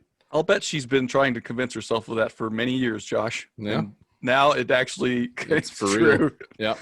We'd all like to think Congratulations. that was that solid. To those kids. What you gotta love Crazy young kids. love. It is legitimately cool to see high school sweethearts kind of come up and get to that point. I mean, legitimately, Pat Mahomes is at the top of Kansas City, and he's got a high school sweetheart on There's a board new with him, king and so. queen of this city. Yep. Who was it before? Oh, Was I it don't still know. Hosmer and Casey McDonald? I don't think we've had a. I don't They think we've had abandoned anybody. their crown of thrones. My prediction was also Patty Cakes. I think he's the odds-on favorite currently at Vegas. I think it was a plus 325 or something like that. Yeah, basically 3-1.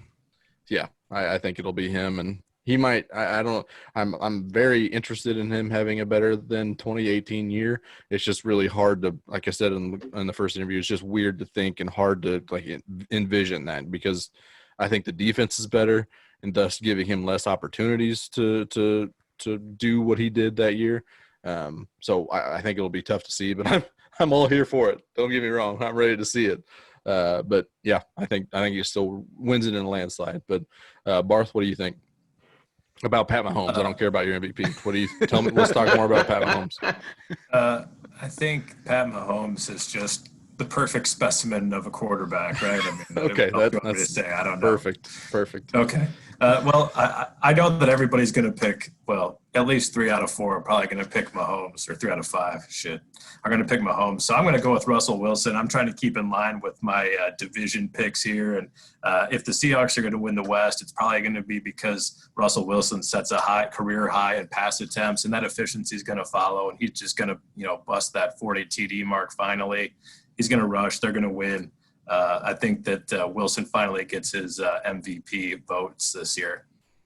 I think you mispronounced his name. It's Russell, Mr. Unlimited Wilson. That's the other reason, right? Oh, That's the worst. God.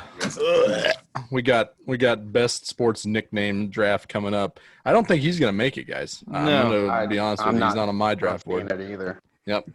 Let's go with Rance. Give me Dak, baby. 12-1. Yeah. Eat us. Give me Dak. I mean, I'm not going to go with the easy pick, Mahomes. He's playing for a contract. I'm not a huge Dak fan. He hasn't won any big games. But I'm going to say it again. They're going to have elite weapons on offense. That offense is going to be just as good, if not better. I'm certain of that. He's seeing Watson get his money. He's obviously seen Mahomes get his money. And he's not in that class, I know. But he's playing for a big contract. And I don't want to say Dallas is going to be good. I don't want to say that because I'll be let down. But give me Dak at 12-1. I like those odds. I'm going with Dak. Okay. Dak comes in fourth on the betting favorites to win MVP. It's not nothing. Not nothing. It's not nothing. Kitty, bring it in. Trubisky MVP, Kitty. I think I see 100-1 for old Mitchell. might be worth a little dash of salt on that. But I'm going to go with sticking with my division winners too. Dash of salt.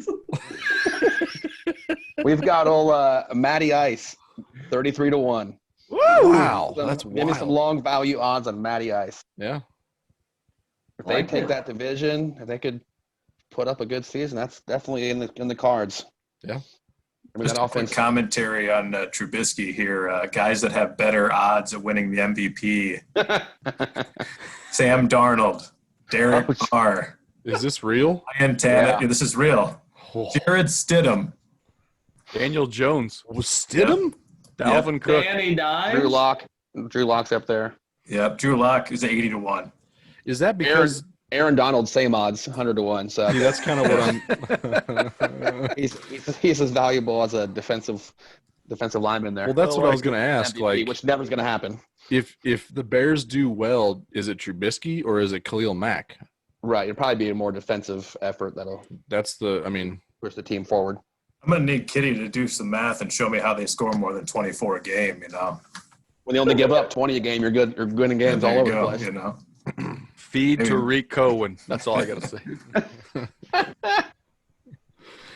Well, we've kind of already hit some bold takes. I think Craig Stout had one that we kind of forced him to give out, but I wanted to get you guys to give me one bold take. I gave mine Bucks for the new Browns, but we're going to start with Kitty. Kitty, what's your bold take? Trubisky starts all 16 games this year. Okay. I mean, All it in. feels All in like on you've Mitch. given like 3 or 4 bolder takes already. And then, That's all I got. I'd say the odds are decent on that, I'd say. Rance, Joe Burrow, most rookie TDs passed. ever? Yep. Okay. I Ever. like hearing that. What was it, 27 the record? Got to beat 27 by Baker Mayfield, which I really didn't know he had that, Mm-mm. Mm-mm. but he did. That was He in got like 8 that games, 13 right? games. It was like 13 or so. 13 Yeah. or 14 games. But yeah, I'm taking Joe Burrow there. Okay. There you go. I like hearing it. Brian? It seems like most people have written off David Johnson as being washed. And I'm here to say David Johnson is not washed, and he's about to show it in Houston this year. He's going to have a huge year. I've got him going 1,500 total yards, making a Pro Bowl, because they want to look right in that trade as much as they can. I think they're going to feed his ass. And if you look at the pass tracker, we already touched on it with Carlos Hyde, got 1,000 yards rushing last year, and they didn't really ask him to catch passes. Yeah. David Johnson can catch passes if he's healthy. And I think he is healthy now. Duke and I see Johnson's him still there, yeah. Yeah. I think he is. they'll use both. They're talking about using them both at the same time, and I think Duke will get some targets. But I think David Johnson's going to be their featured back to target in both rushing and passing game. So I think he's going to come back and have a big year. He's only 28 years old. I don't think he's completely washed yet. I think he's got a couple more good years in him. And Bill O'Brien he's just been dunked on all offseason about how much of an idiot he is. So I think he wants nothing more than to showcase David Johnson. And I think he's still got the ability. And it seems like this system has shown some average guys can put up good numbers. I think he's well above average. So I think he reestablished himself as one of the best all-around backs in the NFL this year. And he's on all your fantasy teams. Yeah. Right, exactly. One. Yeah. Exactly. I'm going to need that to come true. Yeah, I was just say it might be the most important one. That old dynasty league. Yep. Well, just speaking of all the shit that Bill O'Brien has taken this offseason, the fact that DeAndre Hopkins is now the highest paid non-quarterback in the league, do you think that kind of redeems him a little bit? I don't know. I think they could have gotten way more value out of it from somebody else. It just felt like when they pulled the trigger on that, the rest of the league didn't even know that was close to happening, and Smelled they didn't really shop him reactionary around enough. He's like, oh, I like that guy, so I'm going to go get him because they've given up on him, type of thing, instead of really shopping him around like most GMs do. I would think. I just think it was kind of reactionary and not doing his homework. Yeah. I'm not saying he made the right trade or it's a good trade at all. Sure. I just think he is tired of being dunked on and he wants to look right a little bit. Yeah, it can't be wrong. That's not wrong. But low key, that Adam Braden cooks that team. Like you said, they've got two legit speedsters on the outside to help out with Deshaun Watson. So it's not like Deshaun has no options or no weapons to work with. I mean, he's going to have no weapons for half the season when those two guys are always hurt. So that's the only downfall of those guys. I mean, they're great players when they're healthy, but these guys can't seem to play more than 8 games a season. So true. And Kenny Stills is also a burner. away from. Yep, Kenny Stills can run. Yeah, I forgot they had him. Yeah, I mean, Will can't stay Fuller on the field either. Will Fuller, he's usually good for 6 to 8 games max. And in those games, he puts up one. Yeah. At the end of the game. And I don't know, since we've been in quarantine and stuff, and NFL Network's played a bunch of old games from last season, he should have had a huge game against Kansas City. They just missed him like 2 or 3 times for huge gains, and he had our guys torched. So the regular season matchup. Yeah, they better be ready for Will Fuller this time. Yep. Curious to see how they go without that. Barth, bringing us home for the NFL preview. I'm going to lean into my Dolphins pick to win the AFC East. I'm going to say that Fitzpatrick starts all 16 games for the Dolphins, and they win the division. I love it. That's plenty hot right there. Yep, that's bold. Fitzmagic has been. He's one of the more interesting players in the last few weeks because he's the dude that can put up 5 touchdowns and 1 interception one week and then completely reverse it the following week. Gunslinger. Very hot, cold quarterback. He's the no memory. Yeah. And who do they got to throw balls to? I mean, Devontae Parker, they got who come on at the end of last year. They got Preston Williams coming back and Giselle. Yeah. Gesicki, he's all right. They traded for Matt Breida, running back, so they got a little speed back for there. Lynn Bowden. Yeah, and Jordan Howard. They got Jordan Howard too. Yep. Yeah, they got some good running backs there now with those two. By the way, Ryan Fitzpatrick, $51 million in career earnings, so he's doing good all right. for you. What a legend. Yeah. That's pretty impressive. He's still probably so far down his on a Harvard graduating class list of. He went to Harvard? Yeah, right. How'd he do on the Wonderlic? Was it good? How many teams, real quick, how many teams do you guys think that Fitzmagic has played for? 8. Yeah, I was thinking 7 or 8. I'm gonna go 7. It is 8. The Rams, the Oh, wow. Bengals, Bills, Titans, Texans, Jets, Buccaneers. Bucks, and Dolphins. He get starts for all those teams? Just on the Uh, roster. he started for Henry served with the everyone. Bengals ever? He did. He started 12 games in 2008. Good Lord. Yeah, how For about him. that? What a terrible. Yeah. Out of my memory already. Yep. Still a positive touchdown interception. So There you go. Knows what he's doing. he lives to play another day. 38-year-old now. Ryan Fitzmagic. Welcome to the Clearing Waves Podcast Hall of Fame. Let's move on to the shenanigans. We are skipping DFA for the week. We're going to go to Keep Trade Cut for the week. We've got a good one here, but we got to start it off. Keep, trade, or cut. Ba, ba, ba. Your picks never seem so good. Yeah, that's a little bit more of the legitimizing that you missed out on since Christmas, Bart. Yeah, I'm still a listener. Come on. You're still a stink pisser. I know. I got it. Yeah. Keep Trade Cut this week. I've been staying home a lot. We recently had a kid, and I've been on paternity leave, so I've got to watch some Price is Right in the mornings. So very, very excited about that development. But this week we're going to keep trade cut some game shows. Probably the top 3 is if we're talking game shows. Price is Right, Wheel of Fortune, and Jeopardy. We're going to keep one, trade one, and cut one. And we're going to go with the guest first. Give me your keep, trade, cut, Barth. All right. Well, so as this is like shows my old man dadness in this one, because every time I watch The Price is Right, I'm like, who would even pay that much for spaghetti noodles? Suggested retail generic price is a brand. crock of shit. Get out of here. Anybody who's paying $4 for those spaghetti noodles is an idiot. Just get the generic Overpaying. one for $1. So I just get too upset. I gotta cut prices. Right? Get out of here. Wow. The dadness cannot get past his dadness. Can't do it. Somebody left a light on too. Uh-huh. We don't need all these flashing lights. That's too much. I'm keeping Jeopardy. I mean, I could just get sucked into a marathon of Jeopardy and just like, even though I get like 2 of the answers right myself for the whole time, I think that I'm a genius because of the 2 or 3 that I got. So it's just some self-affirmation. I'm keeping Jeopardy. Wheel of Fortune, you're the only one left, so I got to try to trade. Trading Wheel of Fortune. You trading for something? I don't even know any other game shows that I want to watch because, Oh my God. Again, I'm just That's sorry, too I bad. just missing out on the trade. You're a little rusty. You're just giving away Wheel of Fortune. He's trying to get back. He's going to get back David Johnson for Wheel of Fortune. Pro Bowl year. Sign and trade. Let's go to Kitty.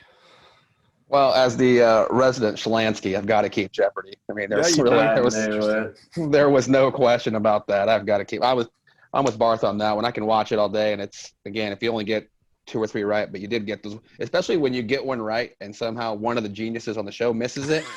That is an extra boost to that ego. Like, oh yeah, this guy's a fucking moron. I'm smarter than him. Why am I not on the show? But of course, you always get more than 2 or 3 right because you're smarter than anybody around, Super right? smart. I mean, I'm very well read. Very well read. I do love it when they come up with a sports category because then you're like, all right, here we go. All right, we're doing it, boys. Like we can These find stupid people are not going to Make get fun this. of those nerds that don't know who Kareem Abdul-Jabbar is. Oh God, a whole category on diabetes. Oh no.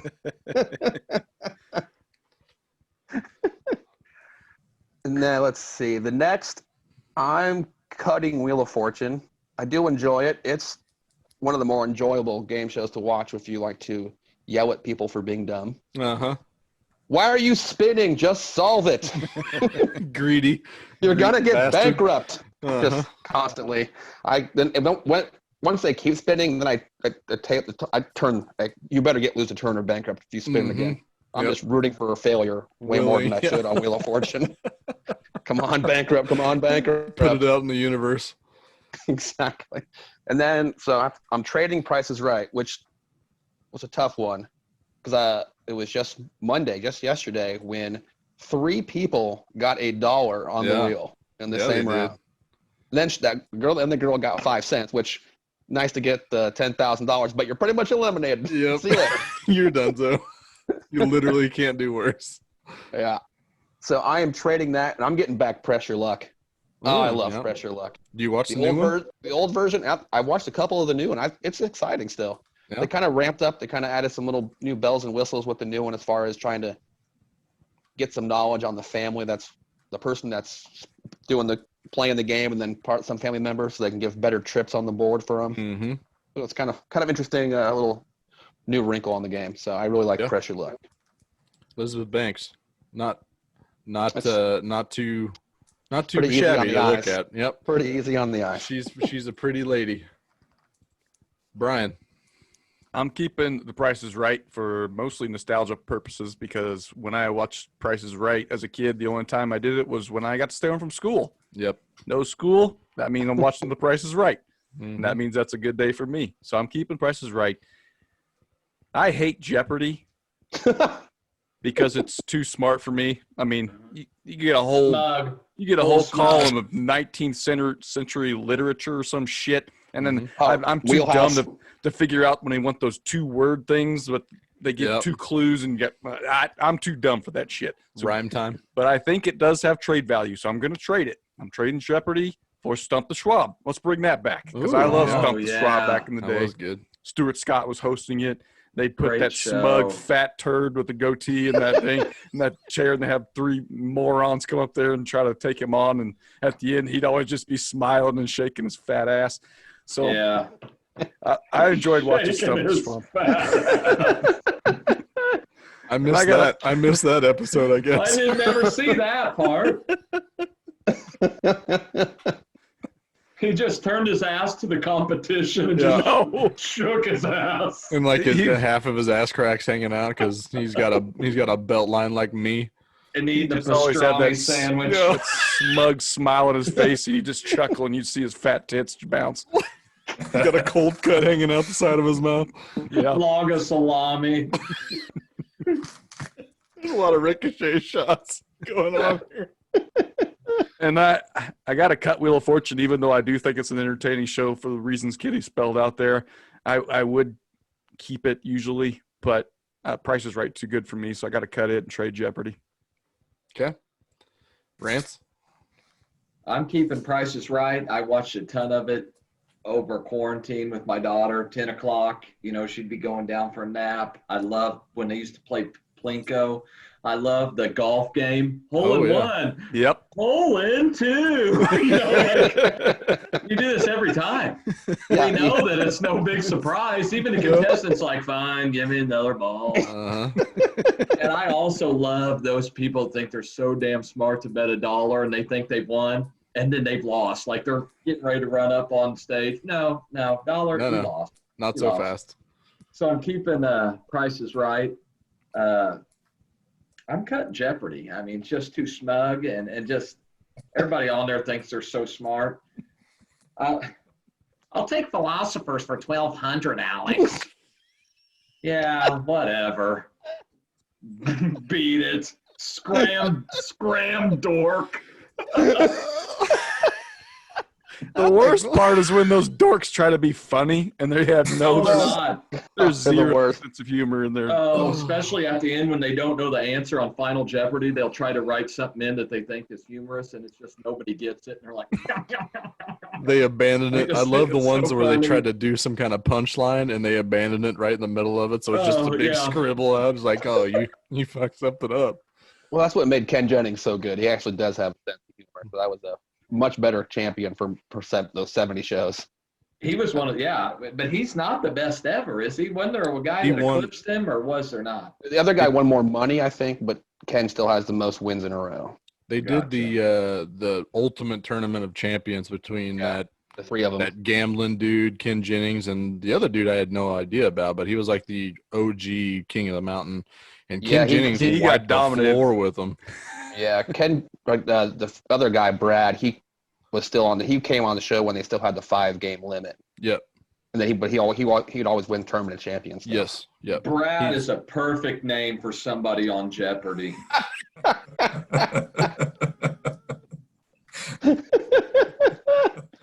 Welcome back, Brad.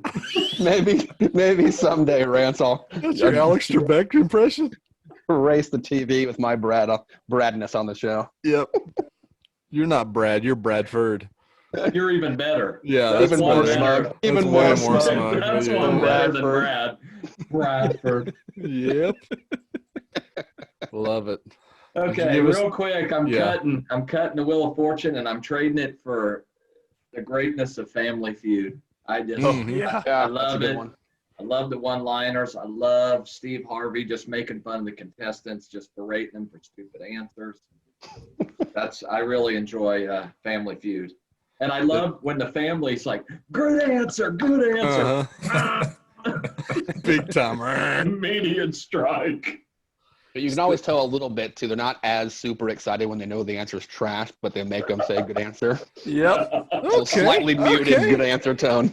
Yeah, you Yeah, can yeah, see them talk themselves into it. Like it might be a possibility. Yeah. Maybe. Oh God, Family Feud has broken into social media like no other game show ever has, and it's It's because of great. Steve Harvey. I love that answer. I'm keeping prices right as well. New games every day, every time's a new game show. So I'm keeping prices right. I'm cutting Wheel of Fortune. You guys talk about Jeopardy being smug. There is not a bigger Schlansky in game show history than Pat fucking Sajak. That douchey, he's just rinks of pompous asshole to me. Freaks. I do not like Pat Sajak. I am super out on Pat Sajak. I will come and fight Pat Sajak right now. Reeks Hot of pompous Sajak. asshole. Wow. God, that's Didn't see that hilarious. Did not Just see a- that coming. Just a super pompous asshole. I'm gonna trade Jeopardy. Like you said, it's kind of fun to get those answers, but I mean, it's too big of a kick to my self-esteem to not only get like 2 out of 30. So I'm gonna trade it. I'm gonna trade it for a good old-fashioned Deal or No Deal. I mean, that shows ampage of drama, just getting more and more, and then they add that element of like the banker trying to buy them, so you get like a wide spread, and you're just like, no, get out of there, get out of there, get out of there, and they just keep going for it, and they end up with $5. It never ends well. Nope. That show, you see the same person play for like an hour. It's kind of, you start to root against them at some point. So it was Greedy. like, you should have gotten out 30 minutes ago, bud. You've lost my allegiance long time ago. Yeah, Love I Deal or like No Deal. that one. I like that one. Howie Mandel, also a really good host.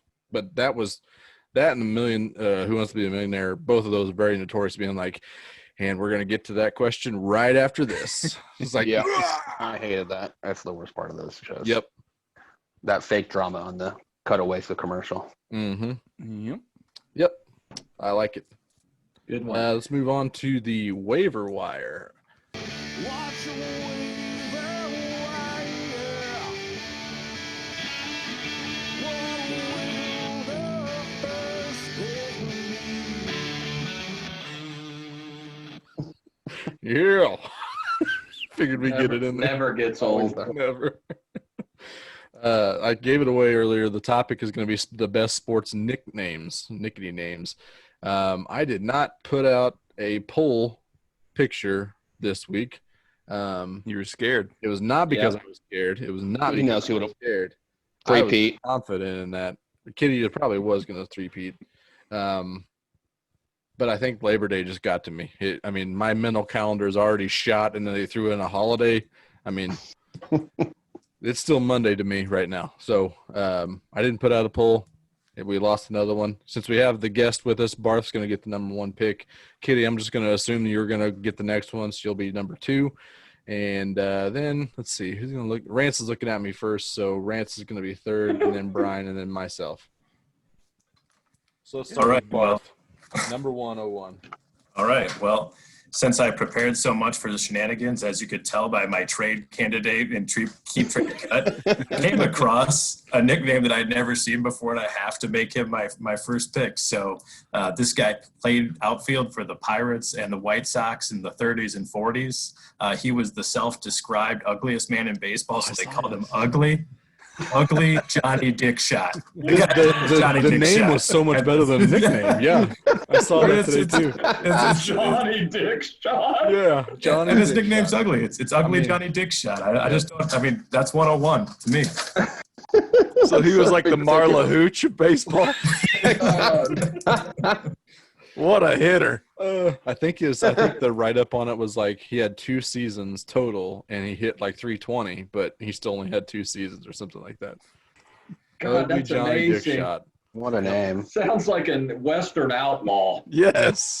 Ugly Johnny Dick Shots killed over 200 people. Wanted dead or alive. I like it. That's a solid 101. Kitty. That is a good one. All right, I'm going back 20s, 30s as well, and I'm going with Red Grange, the old galloping ghost. Yep. I just think that's just a great name. I mean, It's a badass name. just so obviously he's fast as a horse and no one can tackle him. Galloping ghost. I like Give me that guy all day. Enough said. Yep. Like it. Rants. I'm going with a little bit more modern. I don't know. Every time I see this, I just get a little chuckle, and that's the big unit. Uh-huh. Give me the big unit, Randy Johnson. Yep. Always thought that was a catchy little nickname, the Sure. big unit. I mean, you like any nickname that's like intimidating, right? And Yeah. There's nobody more intimidating on the mound than Randy Johnson. So I don't know if you guys watched Or a big unit. Yeah. Yeah. I mean, that just announces power right there. It does. Alpha move. Oozes power. I don't know, you guys probably don't listen to it, but Starting Line podcast with Barstool Sports, they always ask, they get current players on, and they always ask them, like, what's the one pitcher you wanted to square off against? Most of them are either Nolan Ryan or Randy Johnson. And, man, I mean, Randy Johnson was a bad, bad motherfucker. Mm-hmm. Yep. I loved Randy Johnson. He Good was one. fitting that he got the big unit nickname. Yep. Sweet mullet, too. Yeah, he did. It's always sweaty and gross. Yeah. Brian. With my first pick, I'm going scary, and I'm going local. Local guy from our childhood, the Nigerian Nightmare, Christian Okoye. Yep. What a great nickname. Intimidating as fuck. He was intimidating as fuck because he had these huge-ass shoulder pads to go Big along with neck his roll. Neck roll. 6'1", 250-pound body. And he was a fucking steamroller if he got his momentum going downhill. And I remember they used to make these back in our childhood. We had these. Everybody had posters, right? Michael Jordan, all that thing. They had these badass Nigerian nightmare fucking posters that I just thought were the best thing ever. So Yep. that's my first pick. The local And then he guy was also scary. Just a dominant Tecmo Bowl player. Oh, Yeah, that's right where I was going with the kitty. Unstoppable. That'd be, man. That's how you know you've made it, when you're got a great nickname like that and you're unstoppable in a video game. Yep. I like it. My first pick also going to be local and a little bit more current, but Billy Butler, known as Country Breakfast. love that one. Country That's Breakfast. a good one. That's a really good one. And that was so It's fitting, it's so perfect for him. especially when his fetish came out about him loving looking fat girls on the scales. Or in a closet eating cheeseburgers. Wasn't that the other one? Oh my Let me know. God. There was that picture of him coming out where he's taking that selfie with his jeans on and no shirt with this little gold chain. Like, what is happening? This is Billy. amazing. I want more of this. Oh, Billy. Not quite the Odell Beckham fetish, but it's something. Rumored fetish. Let's go with rumored. Allegedly. What's his real quick? Hot You'll have to Carl. Google it. He likes the old Cleveland Steamers. On himself? Allegedly. Yikes. Not what I was thinking. Yep. Oh, dear God. Sorry I asked. We found the titular of the episode. Yikes. He was trending on Twitter this morning, and everybody was asking why, and then they said, I wish I wouldn't have asked why. Yep. I regret that immediately. That is brutal. My next pick, I don't think I ever knew this nickname when he was a player, but when I saw it, I loved it. Adam Dunn. Anybody know what Adam Dunn's nickname was? Big donkey. The Big Donkey. I did not know it, but I love it. Give me the Big Donkey. That's a good one. Yeah, I like that one too. And once Big again, donkey. so fitting for him. Uh-huh. Yep. He was a big donkey man. Guy hit a lot of bombs. So many bombs. Wow. He Might have been so many walks, so many Yeah. strikeouts. Yeah. Yep. He was one of the first 3 true outcome players. He was. Brian. My next pick, I'm sticking in football, and I'm going with a guy that I hated at the time, but afterwards could respect how cool it was that Sean Lights Out Merriman. Mm-hmm. Every time he would get a sack, he would flip the switch on his had a tattoo of a light switch on his fucking forearm that you hated to see on the field because that means you just killed one of your guys. But Yep. Lights Out is a fucking great nickname for a football player. There's not many better than Lights Out.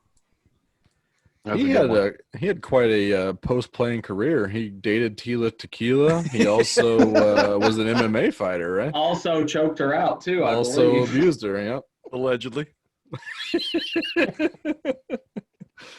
Oh, Sean Merriman. He was responsible for ending Priest Holmes' career. Hmm. Hate it sucks. Son of a Sorry, bitch. sorry I brought that up. Yeah, way to bring it down, Josh. Rants. All right. I'm going with back when I was in grade school, they always would do this commercial on ESPN about 7:30 in the morning, and it's Tommy Mansky, and at the end you got the old crime dog. Old crime With dog. a bat on his shoulder. That hat so tall, Wearing that bucket hat up right on top of his head. so high. Yeah. Weirdest hat wearing ever. Just really odd, but God, I always thought his nickname was great. Crime Dog Fred McGriff. I think I saw that Berman was the one who gave it to him. Oh, probably. He probably gave a lot of them. But, I mean, I thought that was a great nickname. Oh, yeah. Yep, I That's a like really it. good one. Money. Back to Kitty. I'm going to go to baseball as well, and I'm going to go with Dennis Oil Can Boyd. I don't know what it was about that one, but I always thought that was hilarious. Just Oh, that is a great. good nickname. And apparently it came back from his real love of beer, and apparently back where some small town down south where he's from, they call it oil. So they started calling it oil can. Oil Oil can. I like it. If you ever listen to 810 real quick, Boddicker will get on there and he'll tell stories about Oil Can Boyd getting slaughtered when they played for the Red Sox together and how they had to go get him out of jail and pick him up at the bars. Oh. They said just absolutely bombed constantly. That's awesome. Well, I can give more now. I didn't even know about that stuff. Yep. Better. Barth. All right. Well, I'm gonna go tap into football for a couple picks here, and I'm gonna go with another World War II era athlete, and I'm gonna go with Eloy Crazy Legs Hirsch. That was on my list. Yeah. That was on my list. So give me Crazy Legs, and then I'm gonna go with a little bit more modern, but obviously a favorite of mine, and just a cool ass nickname is Sweetness. Uh-huh. Mm-hmm. Yep. Two good ones. Yeah. Two really good Sweetness is very good. ones. Yeah, I actually they started calling me Crazy Legs at one of my softball teams because there was one play where I was in the outfield running in to make a catch, and I leaned forward and I got a short hop, and I was leaned forward really far, and my legs, I was still running, so my legs somehow, it's almost like they were running on the outside of my body, and I did this for like 20 feet and somehow stayed upright, and everyone's like, what the hell was that? So the rest of the time was just how Crazy Legs out in the outfield doing something stupid. Looking like Luigi from Super Mario Brothers 2. Like Every time he jumped. Because I was so lean far forward, I couldn't pick my legs up, so I could just spin my legs around like below my knees. I wish someone would have had video of that because I had this look ridiculous. So they may not have gotten video of Crazy Legs Kitty, but I know there's a video of Happy Feet Kitty. That is true too. And that needs to come to light again Resurface. soon. Yep. Whole happy feet. That was a fun day. I like that. Kitty, you're up. I'm gonna hit the NBA here and go with old Vinny Johnson as the Oh! microwave. I Yep. had that one down. It's a good one. Oh, I love that. That's a perfect. Just someone needs to get hot real quick. Put in the microwaves ready. Good one. Love that one. I like That's it. good. Kitchen appliances never go wrong. There's a few good kitchen appliance There nicknames are. out there. Yes, there are. Rants? With my third pick, I'm going with old William Perry, the fridge. Yep. There's an appliance. Yep. There's another appliance. Speaking of appliances, Yep. the old refrigerator Perry. Uh-huh. Thought that. I mean, that's a pretty funny nickname. So, and That's he a was good he was enormous. Enormous. Oh, God, when they put him in the backfield in the Super Bowl, oh my goodness. Good Insane. stuff. Yep. That's just fun. That is a classic one. Brian. God dang it. There's so many good ones still left that they're going to go unmentioned. Shit. We could do an honorable mention at the last, real Uh-huh. quick. Yeah. I mean, I gotta stick with football. I'm gonna stick with my intimidating football player nicknames, and it's gonna be Dick Night Train Lane. Yeah. Because that is a badass nickname. It's Such a Yeah, badass it is. nickname. Night train. you are It the really fucking is. night train, and your last name's Lane. Let's go. That is a perfect Dick nickname. Night Train Lane. Mhm. What a scary son of a bitch that had to be. Absolutely. Man, I got way too Yeah. much football. He had to, but it's been knocking people out of Oh, games. yeah. Uh-huh. Scalping them. Yep. Damn it. I've got two. I got to get two here. And I got three really good ones. I'm going to save one. There's an MMA fighter named Givanildo Santana. What's that? Givanildo Santana. I'm pretty Okay. sure that's You not say how you say his name. You Probably say not. so. His nickname was the Arm Collector because he would just win by Break arms. submission on arm bars. And I love that nickname. That is a really good one. Collector. Just snapping arms. Just snapping arms. G and Vanilda. Givanildo. Givanildo. Givanildo. All right. Santana. I nailed Santana. Oh Yeah, I think you got the last name. that's spot on. I think my last pick has got to be Lance Berkman. Not Puma.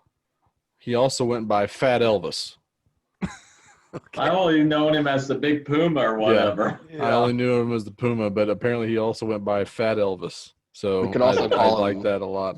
He's also could go by Fat Joey Buckley. If anyone knows any sync pictures know who Joe Buckley is, that kind of a similar look to him.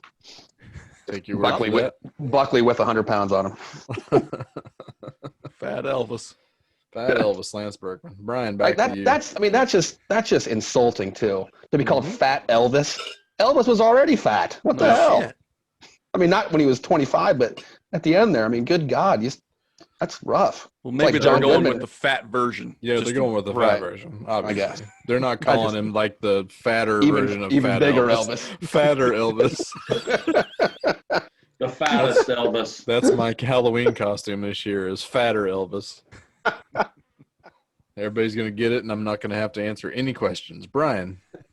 Speaking of, I'm going last pick here. Personal nickname to me in high school basketball. We had a guy that played for an opposing team. Well, I can't remember if it was junior or senior year in high school. This other team had this kid on the roster that looked like he was like 8 years old. Like he looked like he was so young. We called him the embryo. So we didn't even say like you got 12 or whatever. It's like you got the embryo. Like he was so young. He was the embryo, and it just stuck. That's who he was. Oh, That's a really good one. shout You out would to the actually call it embryo. out on the court. I mean, Yeah. that's- I don't that's know if you ever smack caught talk. on to that, but we called him the embryo. Hmm. That's good. Interesting. That's Rants? Hard to top that. Not sure where I'm going to go here after the embryo. The embryo got you tongue-tied. I'm going with, I thought this name is always an NBA basketball player, late 70s, early 80s, known for breaking backboards, and that's Daryl Dawkins, and he went by the name Chocolate Thunder. Yeah, he did. That was Yeah, going to he be my did. next pick, Rance. Thanks a lot. Just shattering backboards, dunking that's a on great one. people. What a great nickname, the old Yep. Chocolate Thunder. Definitely. Love it. I feel like I've Okay. drank a lot of chocolate thunders in my life. It seems like one of those like knockoff Yoo-hoo drinks. The Dr. Thunder and the Yeah. outside Sam's of Walmart. Dirt cheap chocolate milk. I don't think we call it milk. It's you can drink it at room temperature. It's not milk. It's just called brown drink. It's brown drink rolling on the Dr. Pepper was floorboard. something kind of Mountain Thunder or some Dr. shit. Dr. Thunder. Thunder. Dr. Uh-huh. Thunder. Mountain Dew was Mountain Lightning. Yeah. Mountain So Lightning. creative. All I right. love it. Kitty. I'm going to go with one of the old Cubs that I used to watch as a kid growing up, and I'm going to go with the Penguin, Ron Say. Mm-hmm. His feet just kind of turned just a little bit inside when he was standing still, so I started calling him the Penguin. Just such a great, slightly insulting nickname. So to a player. demeaning. So I mean. thought you were going to go with the Hawk, Andre Yeah. Dawson. I did like the Hawk. Hawk but is good. The Penguin always made me laugh, so I had to go with that one. That's a tough nickname to catch. No Yeah, that's- kidding. That's a tough one. Barth with the final pick. Mr. All right. Irrelevant pick. Man, there's a lot of great ones to pick from still. Mhm. I guess that I'm just going to go with one that's it's just like the perfect mashup of what a guy actually looks like. I'm going to go with the Kung Fu Panda. Uh-huh. Oh yeah, Kung Fu Panda to wrap up my draft. I like that a lot. I love it. Very good. There's a lot of good ones left on the board. Oh, boys. there's so yeah. many. Let's get So to some many. honorable mentions. Throw them out. I just because of the way that he got this nickname, but Stink, Mark Schlereth, Yeah. just a gross son of a bitch. I think I it was had a the, great nickname. Old Mordecai Three Fingers Brown, because he had the he Oh. lost part of one of his fingers in Yeah. a farm accident. So created, but also gave him a knuckle curveball he could sling up there at the plate. So worked out pretty well for him. I always like Grandmama. Oh, yeah. Yeah, that's I like good. Larry Grandmama. Johnson. How That's about the one of the great one? weirdest ones. The great How one. would you like to be the great one? And everyone Yeah. knows who you're talking about. That is solid. That is amazing. Muhammad Ali being the greatest, though, is kind of Right. the same thing to me, which kind of takes away from both of them in my mind. I had He Hate Me written down from Yeah. the XFL. Everyone knows that guy. Charlie answer. Hustle, and neither of his names are Charlie. Yep. Yep, Yeah. The Big Hurt was one of my favorite Yeah. players growing up. yep. I had Megatron down, Yeah. Oh yeah, Megatron's a good one. AK-47, Andre Karolinko. Karolinko's so good. Prime Time, Dion. Prime time on my list. What a Yep. great. I I had love- La Flama Blanca from La Flama Blanca. Eastbound and Down. Human highlight reel, Dominique Wilkins. Yep. Great nickname. Black Mamba's a good nickname for Yep. Yep. Kobe. The Answer for AI. Yep. The Worm Love. for Rodman. The Admiral, Dennis Admiral's or good. David Robinson. Little Yep. Salt in the SWAT, little Babe Ruth for you. Beast Mode. Oh yeah, Love. The soccer player, and the last one that I was really up in the air on. Apparently there was a soccer player named Fitz Hall, Okay. and his nickname was One Size. That's Loved really that. good. That was really good. There's another good. The one when you mentioned that, one I thought of was there's a guy, Paul Scholes, redhead guy. They called him the Ginger Ninja. Oh, I like that. That is good. Nobody mentioned Air Jordan. He just uses his name. Hmm. I'd rather go with Your Highness or His Airness or whatever they want to go His with. airness. I mean, Big the Shot Rain Man Bob. was better. John Big Kent. Shot Bob Robert Horry. I love Big that Shot one. Bob. What a great nickname to have. Mr. That is a good October, one. if you're known as just being a clutch guy in the Yep. World Series, I mean, Jesus Yep. Christ. Big Shot Bob is good. Andre right. Bad Moon Rising. Yes, that's a good one. He was also Spider-Man. He like changed his nickname halfway through his career. Right. Yeah, I didn't like that. Yeah. I always like Nails for Dykstra. Dykstra probably has like 1,000. Yep. That crazy bastard. What do you He say? has It's no like money. 17 months straight without being arrested or something like that. What a brag. Good That's for his you. that's his chip he's got is not in Yep. jail chip. Yep.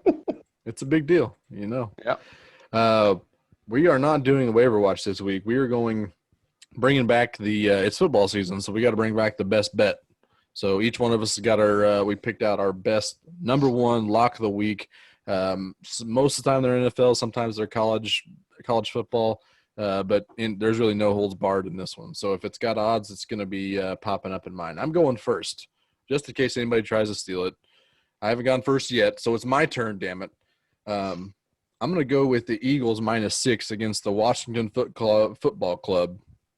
Seems like Foot Club. the Foot Clan of Washington The that Foot used Soldiers. to be annoying or not PC name. With Philadelphia's relatively healthy now, all the main pillars are returning to the team. Washington's absolute dumpster fire. They are going to be one of the worst teams in the league. Hot take, I know. But I think Philadelphia wins this by double digits, so it'll be an easy 6-point cover to me. Yep. Watch out don't sleep on Dwayne Haskins and Terry McLaurin there, Josh. Big combo right there. They're going to be fine at garbage time. They're going to be fine. That's true. You'd be looking for that backdoor cover. Yep. That's right. You gotta get worried in the fourth quarter. Yep. And they're down score. Let's go to Barth with your best bet for the week. Yeah, well, I mean, I'm just going to continue to look like just an idiot and just into this Dolphins and are we going best bet or are we just going like just What you think? Give me the Dolphins +7. Who they got? Who's it against? New Pats. England. Okay. They're going back into that place where they pulled the upset at the end of the year to save the Chiefs to get the bye. Yep. Yeah, They're going back into New England. It's always Yep. a magical combination between those two teams. They've got their number, it seems like. Mm-hmm. And for no one fans upset in the of the year. stadium. Yeah. No such thing as home field. Nope. Like it, Brian? We got a couple of buddies on this podcast that are Jets fans, so this might not be received well, but I think they're going to just stink to high heaven this year. I think they might get last in the division. They're going to Buffalo this week, and they are getting 6.5 points, and I think the Bills may trounce them. I think the Gase dumpster fire is only getting more and more fiery. So when you send off your best defensive player for the future, I'm thinking the present might not be too pretty. So I got confidence the Bills are going to carry some momentum from last year, get in the playoffs, and bury the Jets early. Okay. AETS, Jets. Punish. Kitty, best bet. Go. All right. I was looking at this, and Kaiser knows me pretty well with our history of our couple of our pools we get in. I love me some home dogs. Yep. And with that injury to Von Miller, there are now 8 NFL home dogs this weekend. 8. And going back to my theme of who I had winning divisions, I'm taking the Falcons +2 at home against the Seahawks. Nice. Give me some Atlanta offense. Get me rolling. Is that a noon game? Is that a 3 game or is it prime time? I think it might be a 3 o'clock. Let me just Okay. look real quick. It's a decent. It's noon. I like it even more, but I think it's a 3. I would like to see that game. It's a noon. A nooner. I like it even more. Nooner. That's a hell of a week 1 matchup. West Coast going cross East Coast country for noon Yep. game. I love those home dogs on a Does noon that game home against the dog- West Coast. Does that home dog logic like hold up in this Corona-filled stadium We dynamic? got to travel. Just more Sure. to travel. It's It's still still I mean, more the comfortable in your own advantage is stadium. Oh. out. You're more comfortable for sure. You're not going to don't get the help on the defensive side of the ball as much. Yeah. It's true without the crowd noise pumping in, but they're gonna pump that fake noise in, so it'll at least won't be super weird. Wonder and if they might NFL is have- going to put like restrictions on that pumped in noise. They got Of course they limit. are. They've got a decibel limit it somewhere. Yes. Okay, Rants, final best bet of the week. Kick us off here. Well, I had the Falcons written down first, so I had to get on here and take another look. I like it. Two guys on the Falcons. Bet Seattle. St. Pictures. Bet You Seattle. also missed the Titans.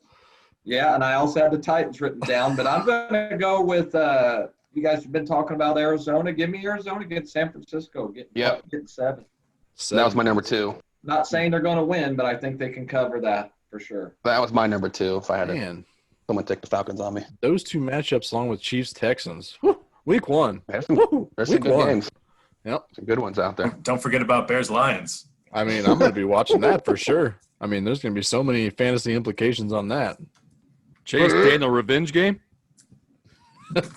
Talk about he's the MVP of the business of football. I think he's up into like the 40 millions of career earnings. Oh, it's crazy for him. With what, like 5 starts in his career? Something like that. Chase Daniel. Doing it. He broke the system. That's going to do it for this week in the Clearing Waivers podcast. I want to thank Peter Barth for joining us, bringing the thunder once again. Brought some great fire with that Bears quarterback situation. Glad I could set you off there with my terrible pick. Apparently, I'm still cooling down from it a little bit. Yeah, you're gonna be like, yeah. We appreciate you coming on. Open door policy. Whenever you want to jump on and talk some Bears or just NFL in general, let us know. We'd love to have you again. Also, big thanks to Craig Stout, Arrowhead Pride. Definitely go check his workout. Go check out Arrowhead Pride. We're all very excited for football to start, so it was great to have some kind of Chiefs preview coming up for the week. So shout out to him. Go give him a follow out on Twitter at BarleyHop. But otherwise, thanks for Kitty and Brian and Rance for joining me this week. Go check us out on the social medias at Clearing Waivers. And then go like and subscribe and do whatever you need to do on the podcast providers that you have. Also, we do have all the episodes on YouTube. Not all the episodes, but every time we've done video, it's always on our YouTube channel. Go search Clearing Waivers Podcast and you'll be able to find us there. So with that, we appreciate you. One more time, talk to you for now.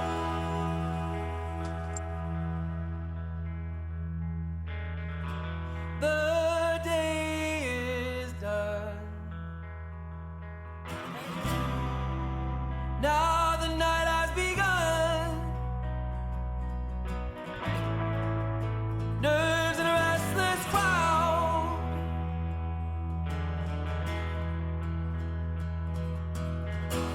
The burning sun. Now nowhere to be found. Deep underground.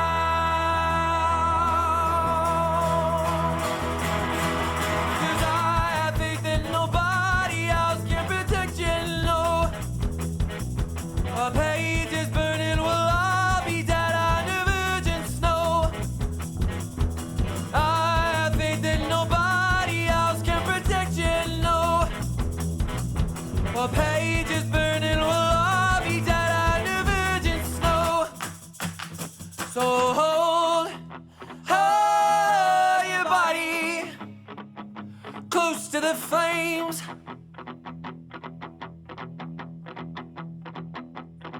Don't go so haughty, walking away.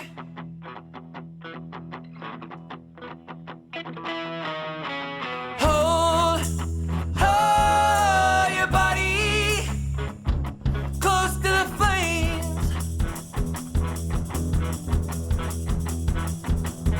Don't go so haughty, walking away.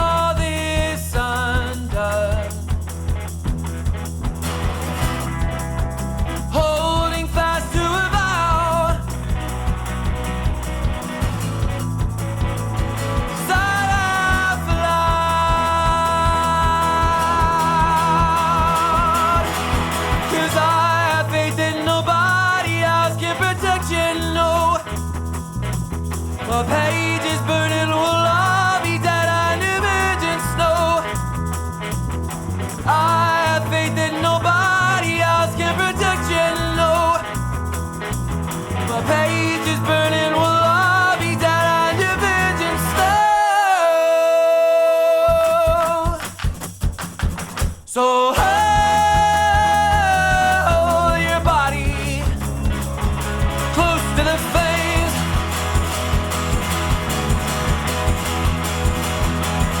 Don't go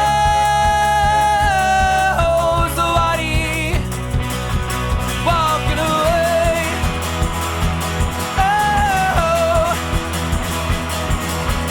hold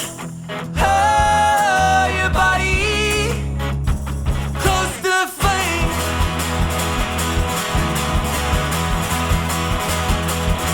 Don't go somebody walking away. Oh.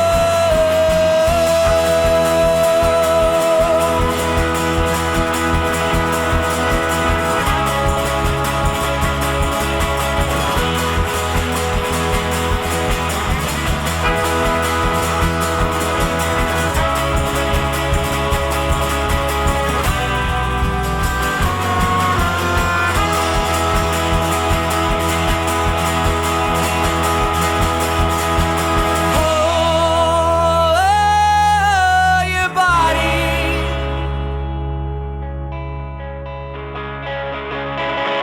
close to the flame.